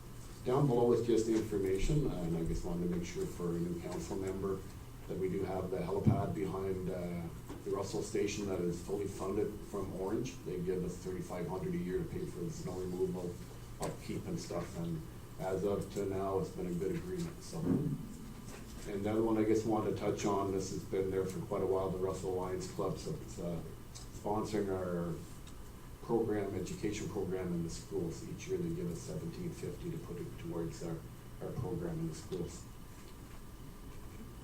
Conseiller Larin? So this kind of circles back to our discussion on community grants as well, right? So we have community groups that will use our facilities to fundraise. We give back in, Lobster Fest is an example, where we give them the free facility. That's one of their major fundraisers, and they put it right back into the community. So it's a great partnership all the way around with all these, with everybody. So. Symbiotic relationship. Yeah. Councillor Janowski? Just a quick question for both sides of fire departments. How many, what's the gender breakdown for men and women? This is a question I got while I was campaigning. I was just wondering about that. We have 1 lady on the fire department at this time. We had 2, and 1 moved away. We have 1 at this time. Between both? It's Yeah, one we to don't, one. we don't have any. She's a lieutenant too. That's correct. And that's never been an issue, like in the township or anything? No. It came up, it did come up during my campaigning that there wasn't, it wasn't properly represented, just passing I that think on. But that- if I can answer that, we've had some apply and have went through the recruit training, but unfortunately with the numbers, the last couple hirings, we've had up to 30 people apply, so they go through the recruit training the same way and it just hasn't come out, so. But we do have more, we do have them applying, yes. Okay, thank you. Monsieur Leduc? The fire department is subject to the same recruiting policy that everybody else is under, so they have to advertise, receive CV, review, and interview both genders. So there's no quotas to be implemented, but certainly they're forced to. It's not a buddy system. I know somebody who knows somebody. It's more of a, we advertise, you get CVs, and they're being interviewed and tested before they're being hired. And I think realistically over the last few years, there hasn't been that many. The changeover is usually very limited when quand des postes viennent disponibles, when opportunities become available.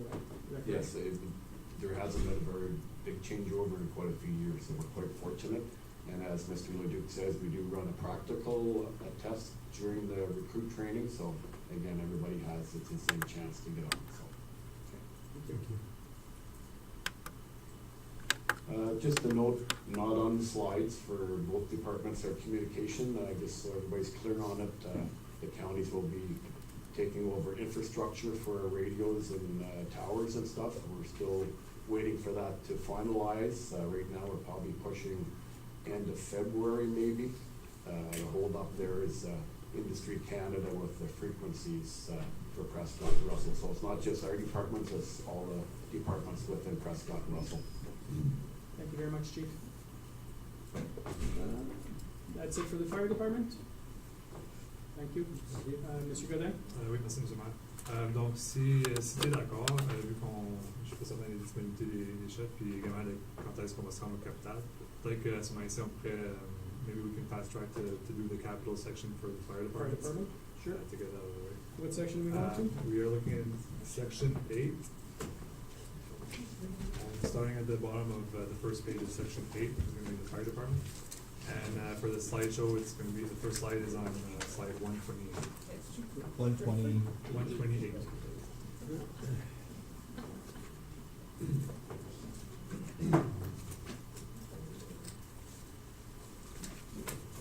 Just to answer Pronouns, because I know you're not familiar with this format, so basically for the capital projects, we have 4 or 5 pages that are just a list of all our projects and the financing for each one. Dash 23.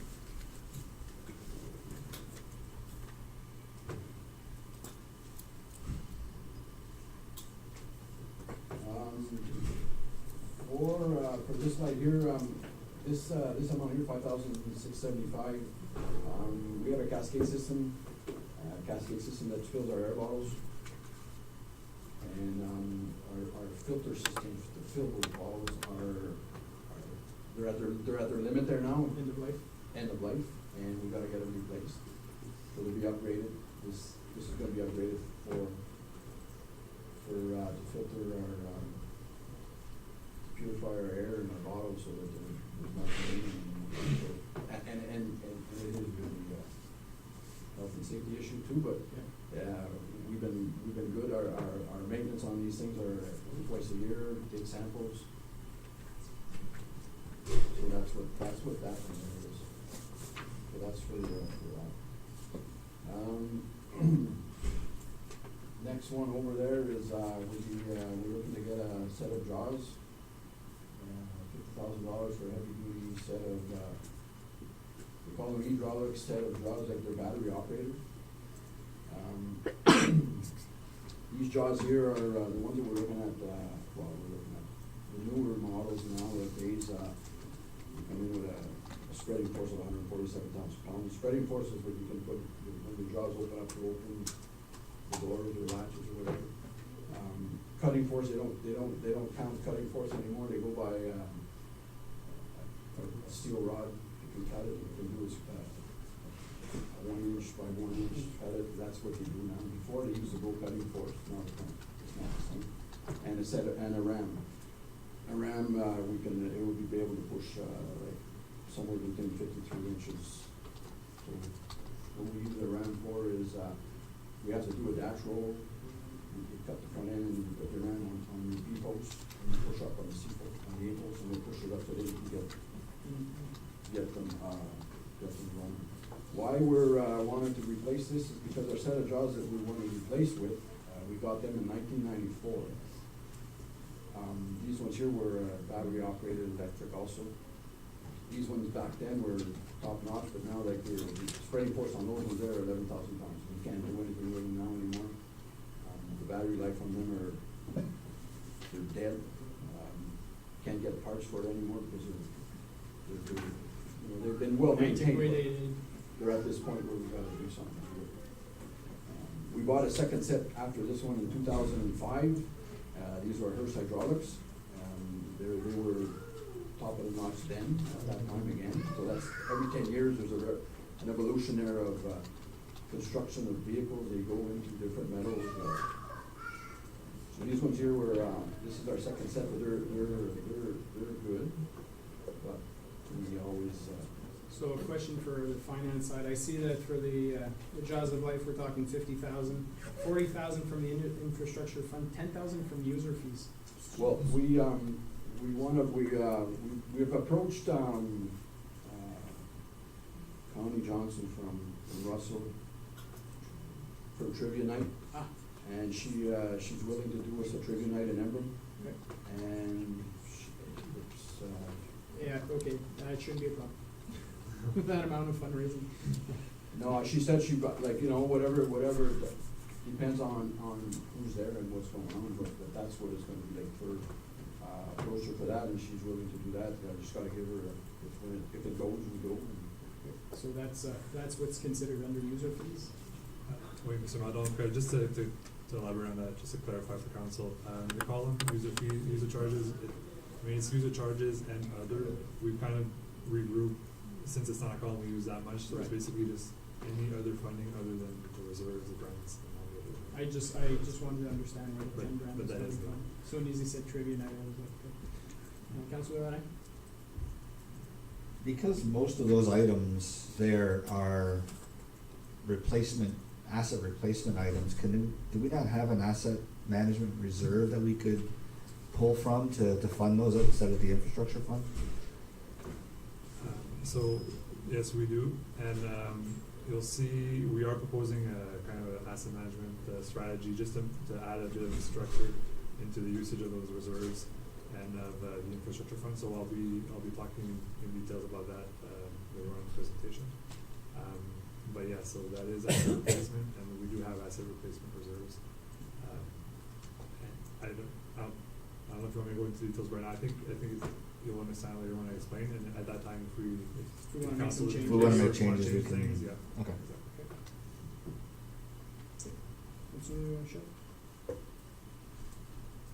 This is just a little like a benefit of these battery operated tools. What they are now is there's no hydraulic lines, there's no engines. You got to start up and connect and hoses and stuff like that, like we used to do way back then. They're still good. It's just that these ones here will be quicker to deploy. Pull them out of the truck, put them on, and they're ready to go.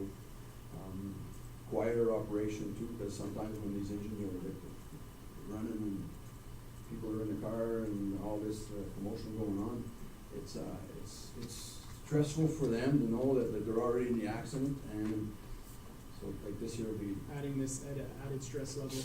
Yeah, and you're always looking at this golden hour that they talk about. So you got to get like within impact to call the ambulance, go to the hospital. You're trying to get them in there within an hour. So that's what you want to do. This will help us to provide a better level of service in these situations. Yeah, because nowadays with these vehicles that are coming in, we use two sets often, and we do cover a major part of the highway, like the 417. We did have one really bad accident way back when we had like 5 or 6 sets of jaws on that one. like today's cars are coming in with like a construction out of like a reinforced magnesium, dual face steel, extruded aluminum, and it's all stuff that's out there. And so these ones here should be, like they're gonna be, if you look at the trend, every 10 years they start doing, they'll find something different, so we'll be good probably for about another 10, 12 years on this one. Councilor Laurent? The 50,000 for the Josley, is that one? No, that would be like a spreader, a cutter, and a rammer. For the one department. Yeah. For one department or? No, one. Okay. And are both departments asking for them or No. just one? Okay. Yeah, if I can comment on that, we have a light set in Russell, which serves our purpose totally, and I totally support getting a heavy set at an Emblem station. We're covering 417, stuff like that, and I believe if we're gonna provide a service, we have to make sure we have the proper tools to do that, so, Okay. totally supporting a heavy set at an Emblem station. Perfect.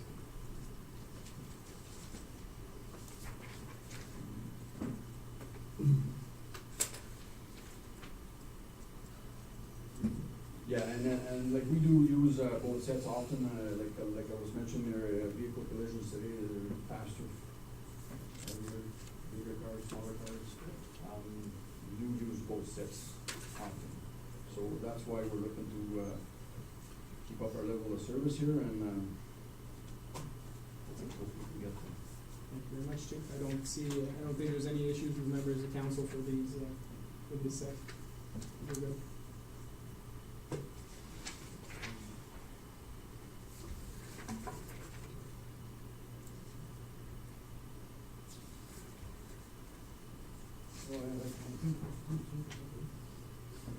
Yeah, here it's again back to our bunker gear.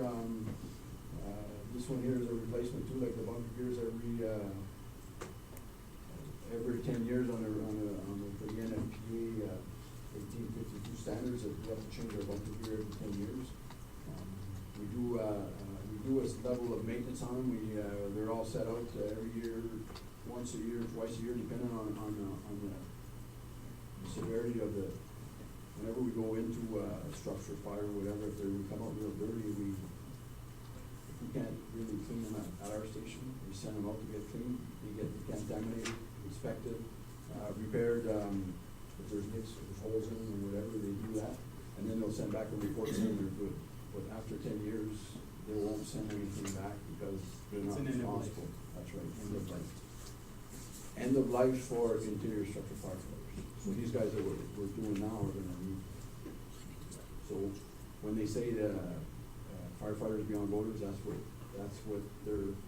Like we keep a couple of sets, so when we do send them out, they'll have something to wear during that time. Because the turnaround is about within 5 days. We send them to Ottawa Fire, they come and pick them up from Toronto, bring them down, bring them back to Washington. So that's what that totally does. Okay. Next one is helmets are the same thing. Helmets in there for structural firefighters, like it's like any other hard hat or whatever. There's a date on it. Yeah. And they look at that. So for structural firefighters, we need our helmets are due. We didn't when the bunker gear were set up a couple years ago back when, and our helmets were bought before that. So now we're at that time. Yeah. We're structured. So we're at that time there now where we gotta look at changing that. So that's what that means. Perfect.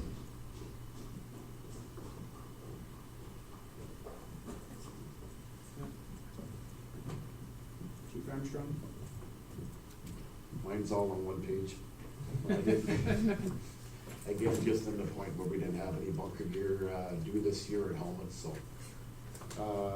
The first one is, again, the filter system with the Cascade. That's the same with us. We're just made aware this year that the filter system presently in place will not exist after this year. So the second one is repair and updates to our hose tower.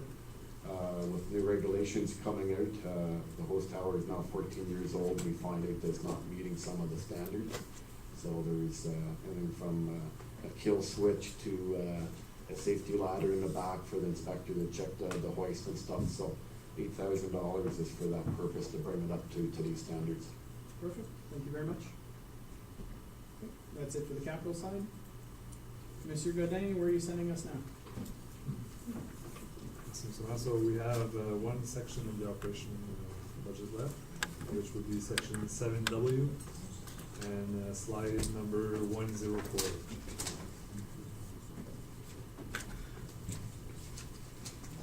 Développement économique, Planning. W. Ah non, c'est à cause. W, le premier, c'est développement économique. Ah.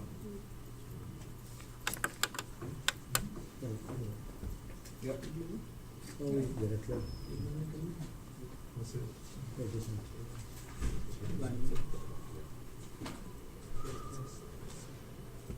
Madame Tremblay will try and be easier this time. You're fine with it, either way. You can take English country. Says you.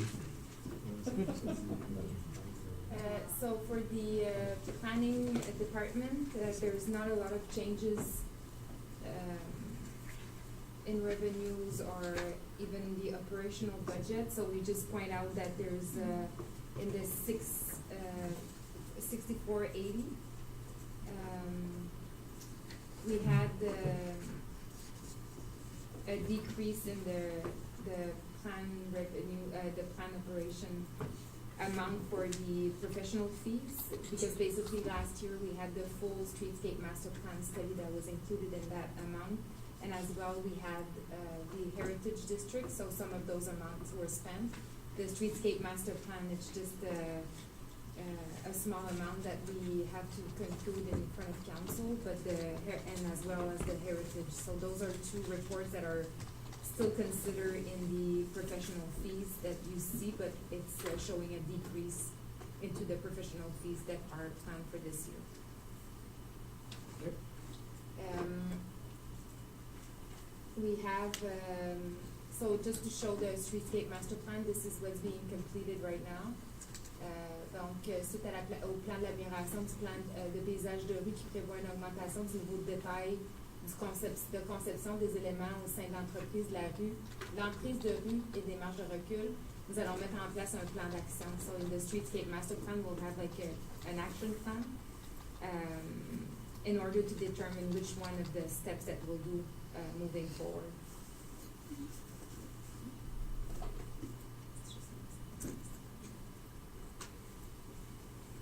Switch slide at one point. Yeah. So the Heritage District, as you know, last year we had money in the budget for moving along with the public process as well as getting the report done and then bring back to council. So this is just for your information purposes. So we've concluded 2 public meetings. We have the 3rd one on February 7th that is planned for the presentation of the draft report for the Heritage District. So this is something that's coming up, and we'll continue with that. So this is money also that was put in this budget. So I've had a section for the CIP. So the CIP, as you know, is a grant program that we give away for businesses that are part of our village core in Russell and in Ambrim. So it's up to $10,000 per businesses.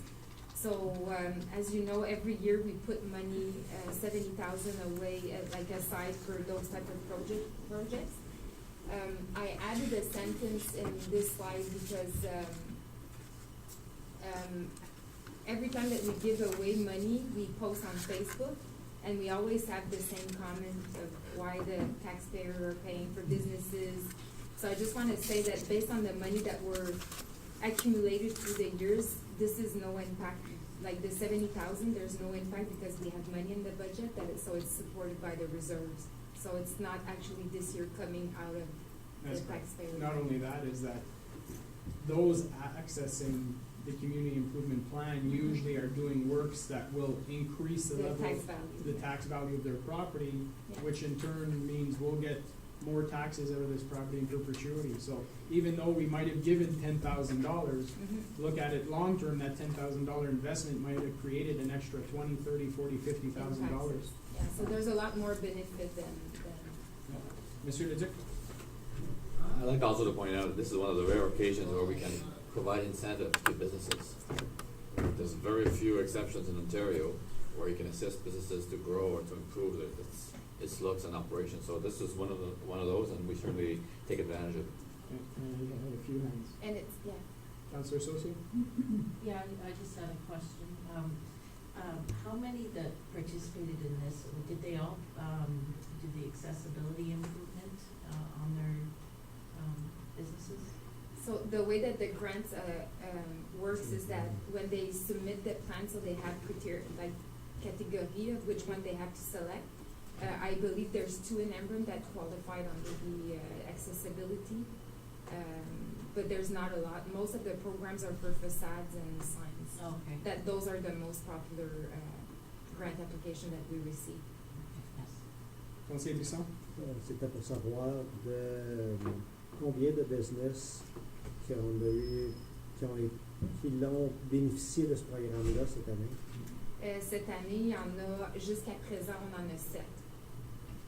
Pour combien d'argent? J'ai le tableau, là, je peux vous donner le tableau en détail. C'est juste pour le total, pour curiosité. On est à 28 000, je crois, cette année. Est-ce que c'est sur 70 000 qu'on avait alloué? Oui. Conseiller Lorrain? 28 769 exactement.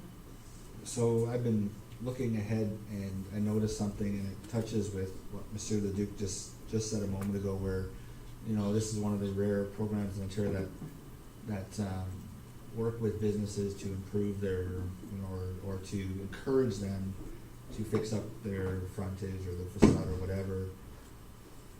On slide 112, we've got a picture, and I have many people talk to me about this. We have a picture at 417 of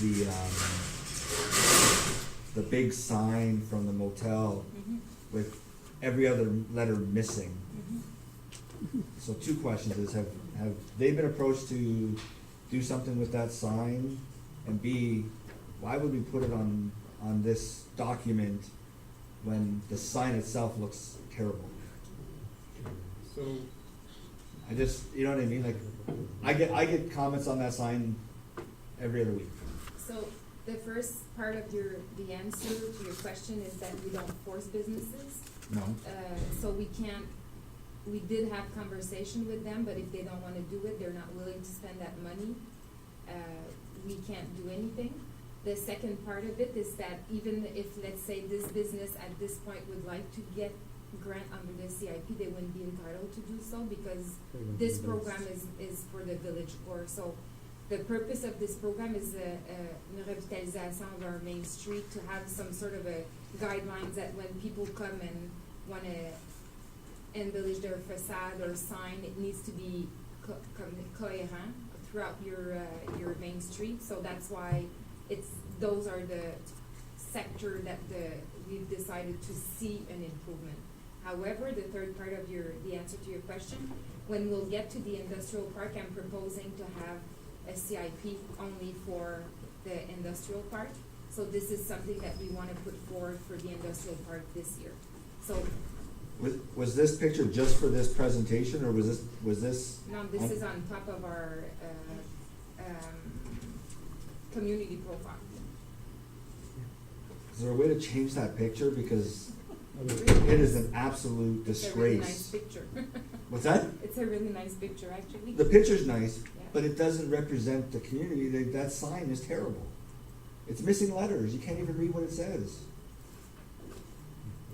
Right? Not lit up. No. But you like, can't see on the picture that there's letters missing. we all know it's missing. No, but I'm saying that Well, we could have, yeah. I'm just saying, I Look, mean, if if it's not part of the program, if you're gonna create a program, if they fall under that, Mm-hmm. I mean, we gotta do something with that. Like, we gotta talk to them about that, because it looks terrible. I think we can do better. So, just as those pictures were taken by our picture group, so photo club. The Those picture were- itself is nice as an overall, Mhm. just having that structure in it. We'll move on past the So picture. I'm done Yeah. with the planning, if you have other questions. Anything else for planning? No? Move on to the industrial park. So for the industrial park, we found un montant qui est associé avec la vente de terrain qu'on a anticipé pour le 2019. So the amounts that were planned in the budget for the ones that were sold that were sold in 2018, as we discussed, were sold at $25,000 an acre. So the revenue plan in the 2019 reflect that 25 because that's the amount that they were sold for. On a aussi, on prévoit une augmentation, comme on a discuté, du prix de l'art pour refléter le prix de l'achat du terrain, aussi l'installation de Hydro-Bell. So this is a report that will come back to council. Donc, comme on présente aussi une nouvelle politique de vente de terrain qui va être présentée, qui va refléter le coût qui va être proposé justement pour refléter ces investissements-là. So maybe we'll discuss more about that in the capitals, but I could touch on it. So, tel qu'approuvé au budget 2018, on avait mis un montant d'argent pour installer une nouvelle enseigne à l'entrée de le parc industriel.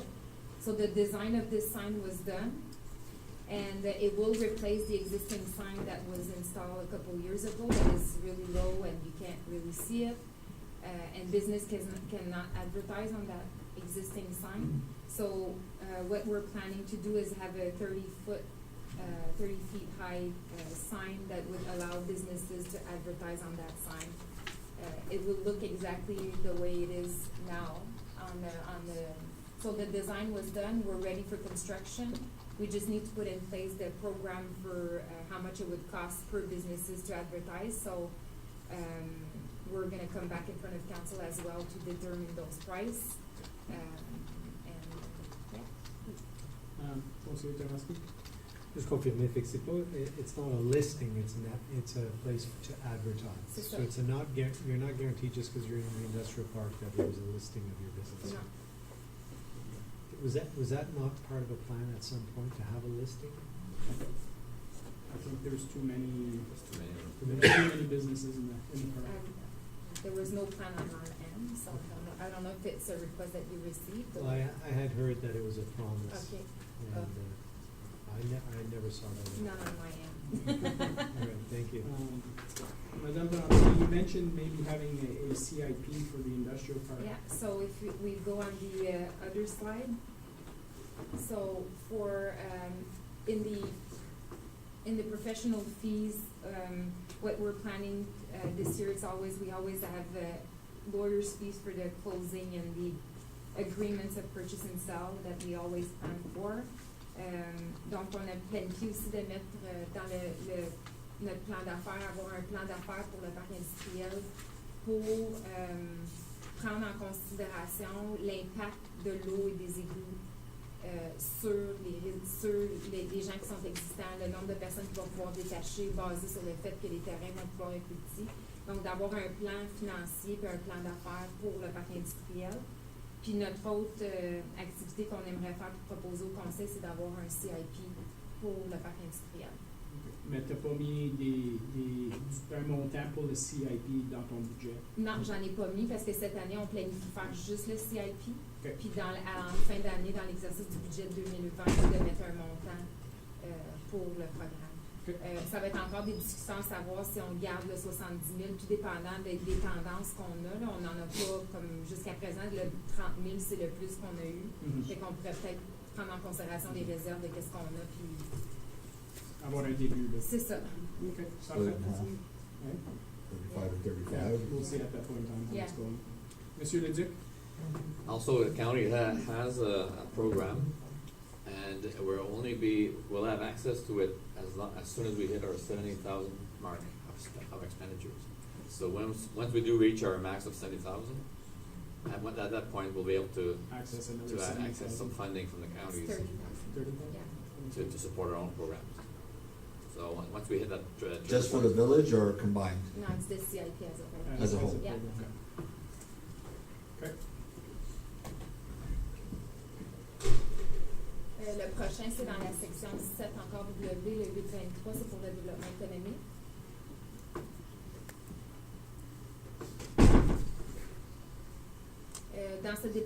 là aussi, il n'y a pas beaucoup de changements. On anticipe encore des fonds de la subvention de CAR pour notre abonnement à notre page Tanfolio. Donc, les paiements avaient été divisés sur une période de 3 ans. Donc, le montant qui est à recevoir cette année, c'est 1320. Je ne sais pas si vous connaissez toute notre page Tanfolio. C'est la page qui donne toute l'information au niveau de la municipalité, au niveau des données démographiques, des revenus.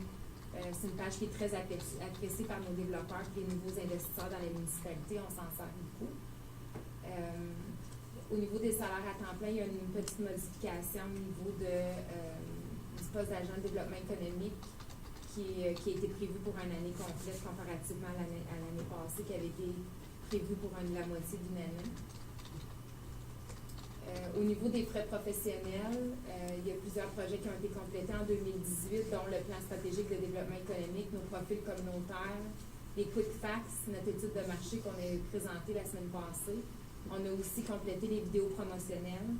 Vous avez vu, we've shown council the one for the industrial park. We've just completed the other one for the entire township of Russell.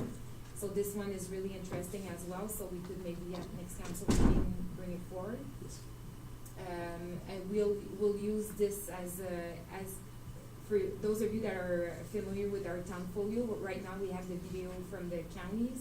So now it's going to be our own that are going to be part of our page. Pour les projets à venir en 2019, comme on planifie faire un plan d'affaires pour un coworking ou un incubateur d'entreprise. Donc, on aimerait ça voir les opportunités.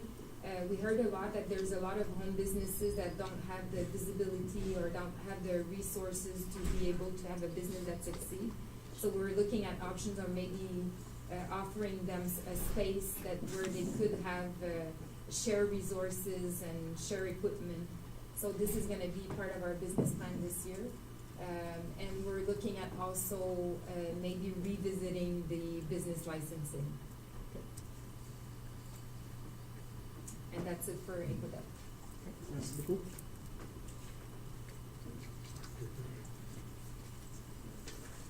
Monsieur Godin. Thanks, Mr. Matt. The next few slides is basically we're presenting. So once we bring back the budget for adoption in the second meeting in February, we'll be proposing to adopt the user fee bylaw as well with the amendments. So the next few slides is a list of all the changes that are being proposed, some of which have already been discussed through the operational presentations. Some details maybe were not involved, were not included. So I'm going to put the list up on the screen, and I guess if you have any questions or if members or department heads want to elaborate on some of these changes, that would be the time.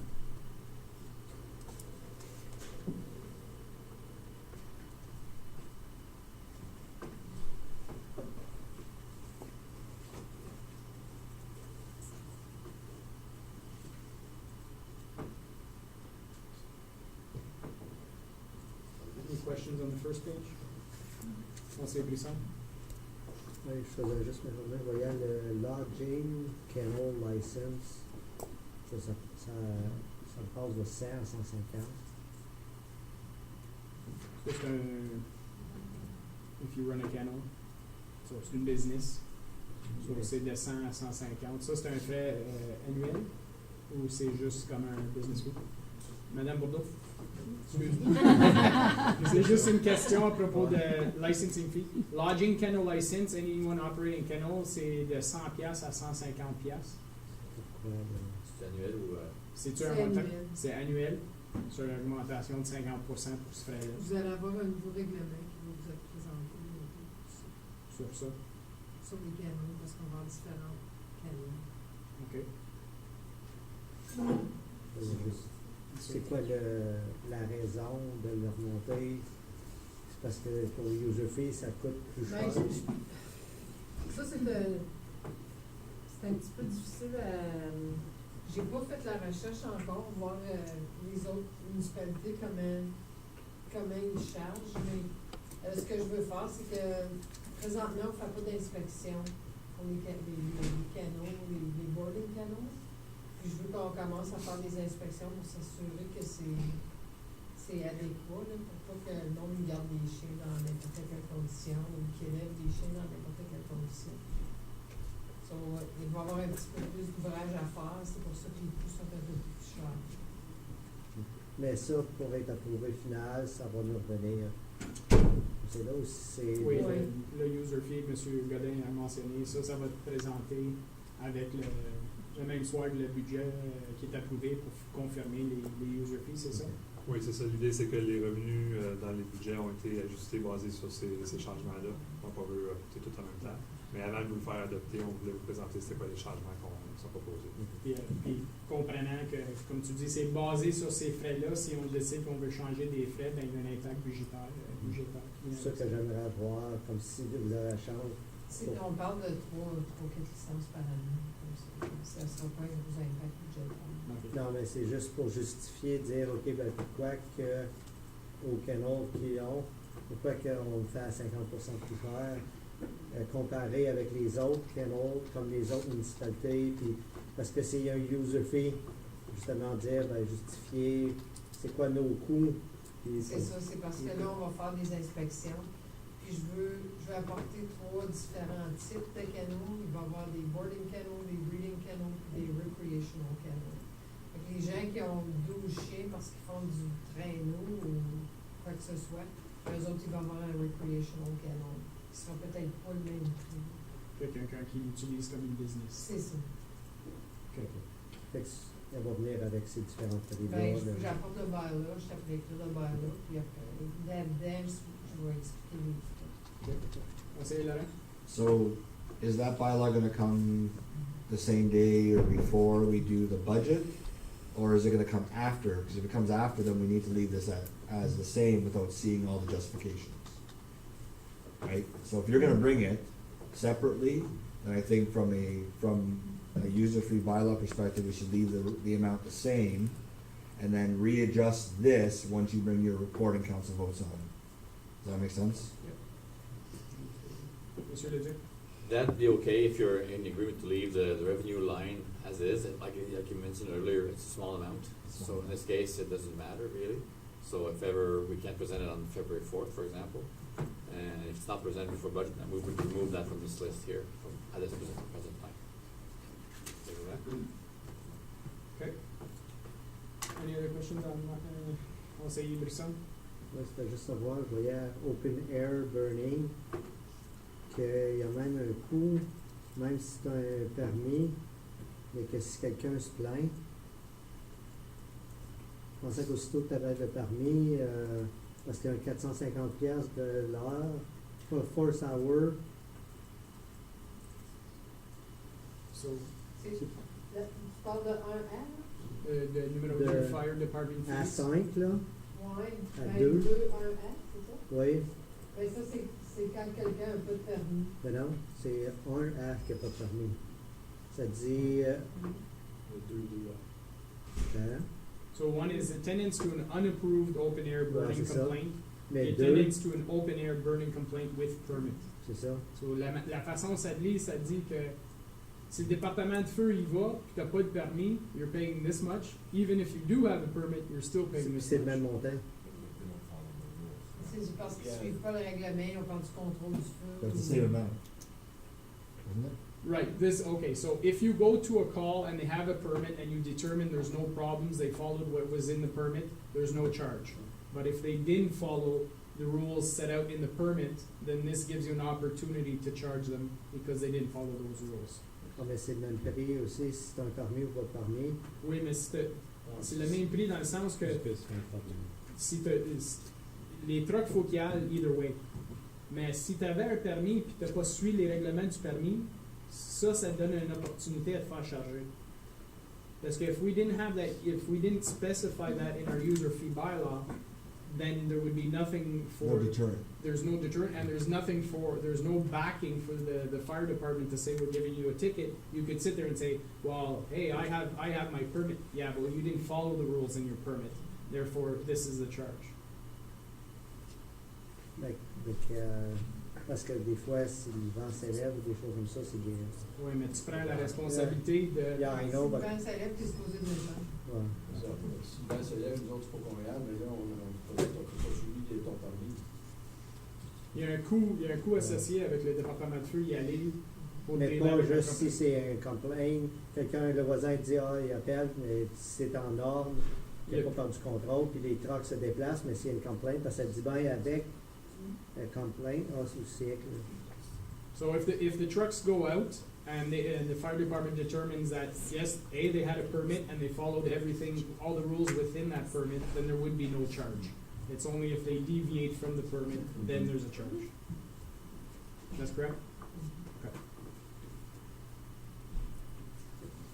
Okay, quelque chose d'autre on this page? We'll move on to the next page. Dessus, d'accord.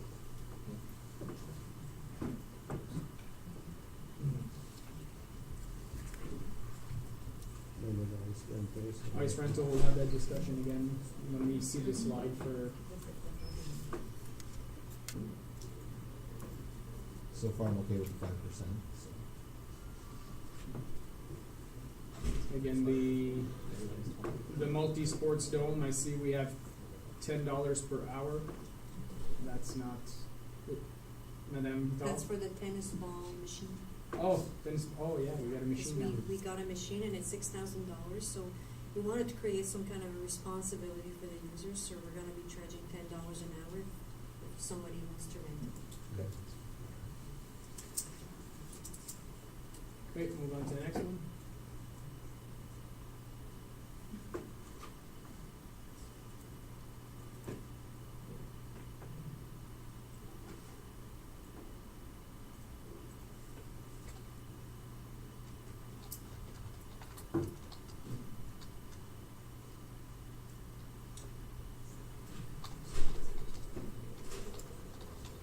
Je vois juste M. Bourgon, la dernière, là, et 50, puis là, il n'y a pas rien dans 2019 qui est proposé.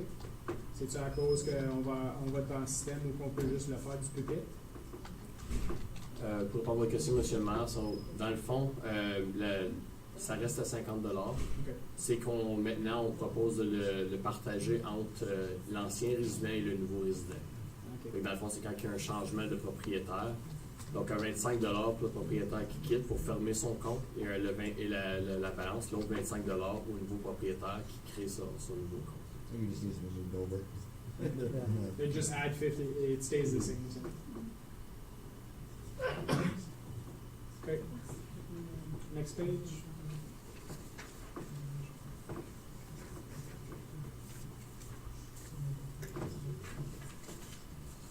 You see some of the fees are doubling, M. Bourgon?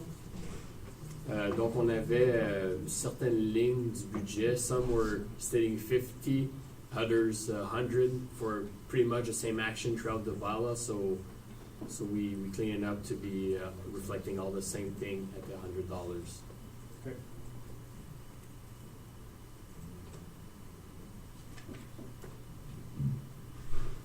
Anything else on this page? We can move on.